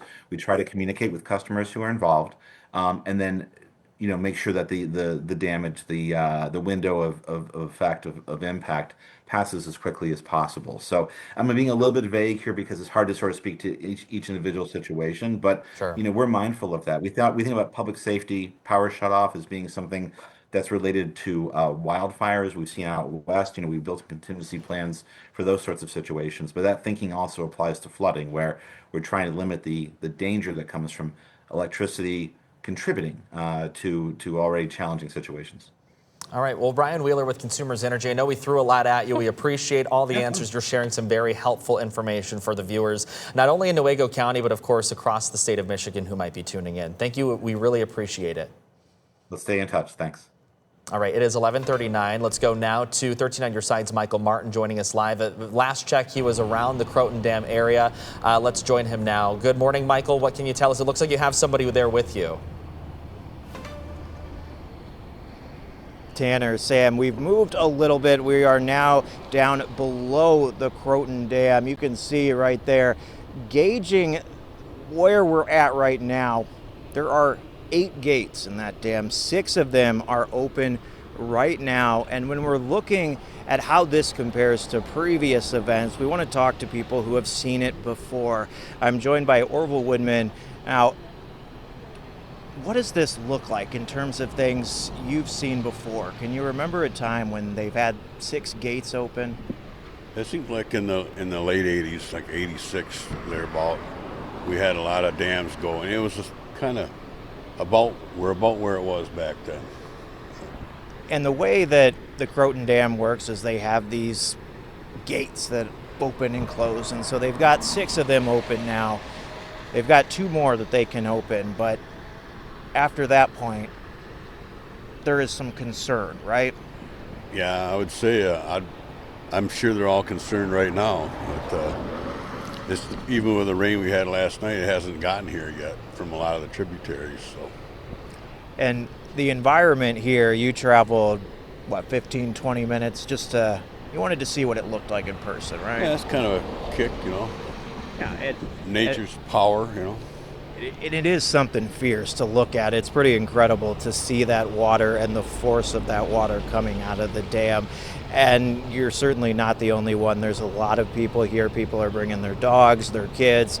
It is a sight, and right now things are safe, and there's no concern right here. But we want to continue to monitor these conditions because it does have the potential to be dangerous if, as Orville mentioned, if we continue to get more rain, more buildup, if they have to open those remaining gates on the Croton Dam and we just don't have the ability to let more water through the dam, that's when the major concerns come. So we continue to monitor these conditions, and as the officials have said, be wary of where you're going. There is a zone below the Croton Dam that has been asked to evacuate several hours ago. So we have that information on our website. Make sure if you are in the area that you are not one of those homes that has been asked to evacuate, because when things get dangerous, they get dangerous quickly.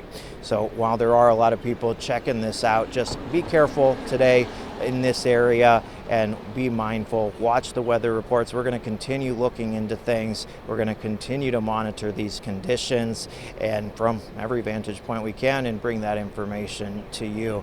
For now, though, live in the field, we'll send it back to you guys. Michael Martin, thank you so much. We are joined now live by Mike Farber, who's the village president in Hesperia. Of course, Hesperia in a different situation. They are along the White River, not the Muskegon River. Correct. So, but we know that the impacts are being felt in the White River, basically because of the rising water levels there as well. I know that they were concerned about some of the areas there along the White River. So, Mike, good morning to you once again. I know Aaron talked to you early this morning. We appreciate you joining us now. As of right now, there is no evacuation in Hesperia, but can you tell us the situation that you guys are experiencing right now? Right now we have, I'm hearing it now. Right now we got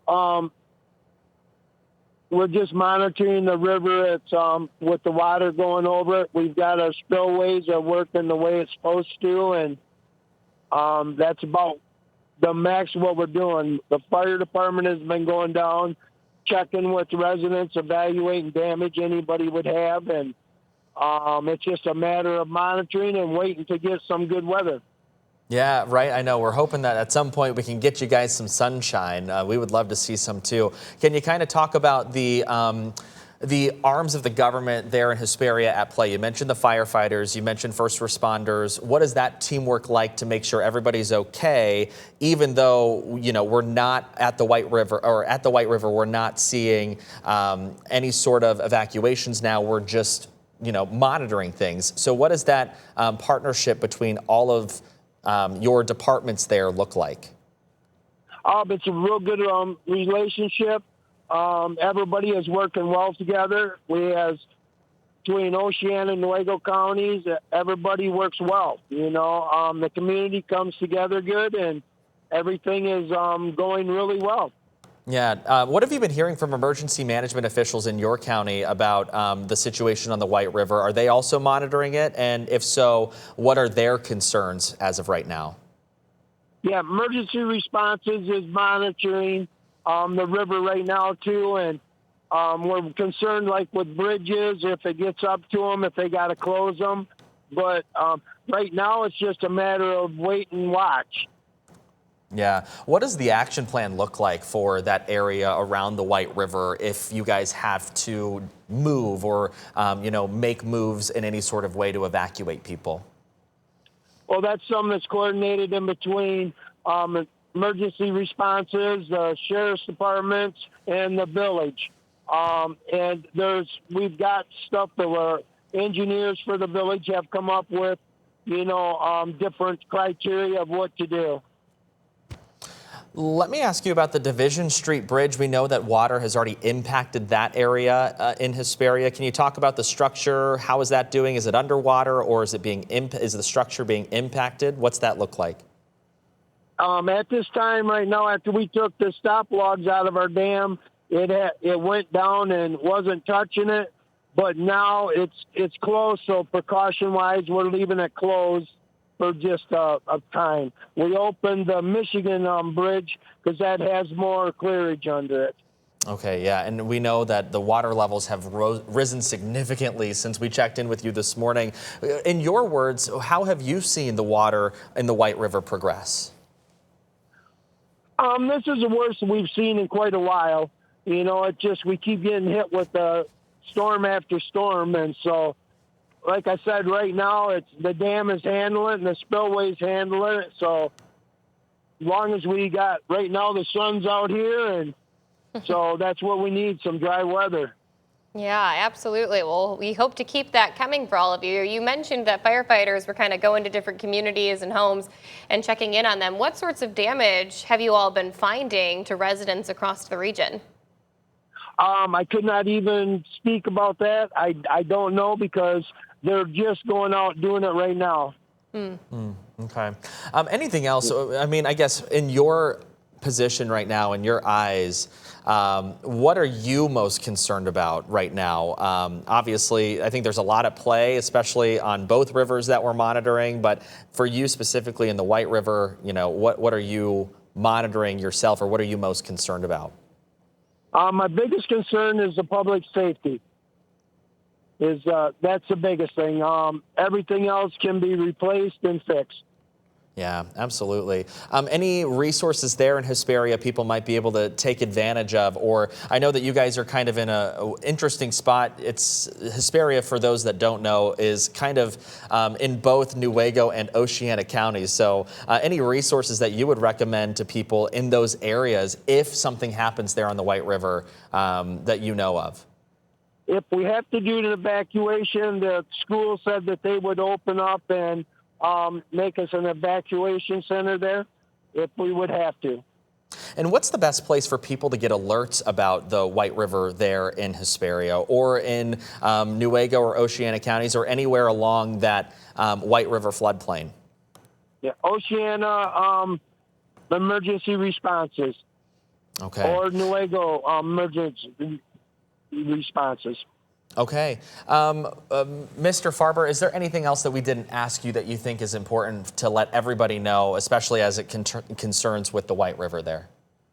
Nope, I don't believe at this time. It's just everyone be safe, respect the water, it's dangerous. Yeah, and that's something that we say around here all the time: respect the polygon, respect the water, you know, have respect to the weather that is playing out around us. I think we all just kind of have to be aware of what's going on. Mike Farber, who is the village president of Hesperia, we appreciate your time. Thank you so much. All right, thank you. And of course, the White River, we want to make clear in Hesperia, where that dam is, that is just kind of a watch, wait, and see what happens type situation. There is no action that needs to be taken in the village of Hesperia or along the White River right now. Where you do need to take action is if you are along the Muskegon River, downstream of the Croton Dam, and around the Muskegon River floodplain. So that is the action that needs to happen if you're in that floodplain of the Muskegon River, downstream of the Croton Dam. Evacuation alert in place right now. And you know what, Tanner, I think it's time that maybe we check on the forecast, right? Because unfortunately, I wish that I could say that the sunshine that's going to start to develop across the region this afternoon and evening and into tomorrow was going to stick around, but we do actually still have another significant amount of rainfall within the next 72 hours here in West Michigan. And it's still actively raining for a good chunk of the area as well. So that is, of course, why our weather ball is blinking green. We have no change foreseen in our temperatures, but we do continue to monitor our chances for showers in sight. Live look over Muskegon, you can see some droplets on the lens there, but it doesn't look to be actively raining. So that's fantastic news. Starting to see some drier conditions settle into place for some of our northern counties. Those of us in Kent County, though, stretching down through Berry County, northern portions of Allegan, certainly not the case. I mean, I have been monitoring closely different Facebook pages and organizations to see what the areas that were impacted by the tornadic activity earlier this week are doing, and all of them are saying, like, we want to start picking up the pieces. We want to start rebuilding as a community, and unfortunately, they're waiting for the weather to break. Now, here's the deal. Once we get past this little cluster of showers right now that's over Lake Michigan, which will come closer to 2 to 4 p.m., we will be back underneath dry conditions throughout the duration of your Friday. The only thing is that we have another round of showers and even thunderstorms in the forecast by as early as Saturday. So this is a glimpse here at 4 o'clock this afternoon. You can see sunny skies beginning to develop along the lakeshore's edge, wet conditions continuing to push out. But until that point, we could still continue to see discrete thunderstorm cells across our area. So we cannot count out the chance for more wet weather in today's forecast, at least not for the next couple of hours here. Now we fast forward to 9 p.m. on Friday night. Now there's still a little bit of disagreement in models in terms of when this rainfall is expected to arrive, but I would anticipate certainly after midnight on Friday into your Saturday morning to expect wet weather to return to the forecast, if not a little bit earlier. Note here in our model guidance, this is once again moderate to heavy rainfall. This is not going to be run-of-the-mill rain that moves through, and potentially even some storms embedded within this. My guard is down a little bit in terms of I don't necessarily anticipate very strong severe weather, maybe an isolated severe storm to be squeezed out of that. It's going to again be the flooding concerns that we monitor. It should be quick hitting, but the fact that these rainfall chances are going to be loaded, right? We're going to see some relatively impressive rainfall totals in that short period of time, resulting in our rivers likely cresting come Saturday morning. But this is 9 a.m. Good signs that we will start to dry out once we start to hit daybreak on Saturday, and then starting to see some of those clear conditions funnel in behind that. If we look at some rainfall totals, here's what we've got left for today. Now, the good news is that we're seeing drier conditions settle into place for portions of the Muskegon River in Newaygo County, maybe a couple hundredths of an inch of rainfall left to the north, unless they see a discrete thunderstorm cell pop up. But in terms of the bulk of this precip that's moving through right now, they should not anticipate any more of that to come through the area. As for Kent County, which we do have some fresh river flood warnings for large portions of Kent County's Grand River, the Rogue River as well, and then extending down into the Thornapple River, we still have another 0.3 of an inch to potentially even higher, right? These numbers aren't perfect. They're showing some areas shaded in blue. So if you look over here at our blue shades on our precipitation forecast, that's when you start to enter in another 0.5 inch plus of rainfall anticipated today. Dry conditions through Friday, so we're not adding anything just yet, but then here we go. We've got another 0.5 inch to potentially, upwards of an inch if we do see some thunderstorm cells. It's not giving quite as much to our northern counties, but time and time again, we've seen models be a little bit off in the placement of these rainfall chances. So everybody in West Michigan should expect some rain in the near-term forecast, at least through Saturday. Here's the really, really good news, everyone. Once we get past Saturday, we have a mainly dry forecast through middle to end of next week. I do not see any significant weather makers in sight during that duration of time. So that is really fantastic news. We likely will start to see drier conditions. We just have to get through Saturday first, where we do have those thunderstorm chances in the very early morning hours, more so overnight Friday into Saturday, and then we start to dry out from there. So we continue on with our 13 weather impact alert, not just for today, but again on Saturday, as more flooding concerns will likely prevail. All right, we're going to have all this information coming up on 13 on your side, news at noon. That's going to happen in about 6 minutes. What's going to happen at 11:55? So here in about 30 seconds, we are going to go to a screen that says we'll be right back, or something to that effect. We will rejoin you live at the top of the hour with breaking news. We've got crews in the field. They've been out there all morning long talking to people about this situation, an evacuation alert in portions of Newaygo County around the Muskegon River downstream of the Croton Dam. We'll join you coming up here in just 5 minutes.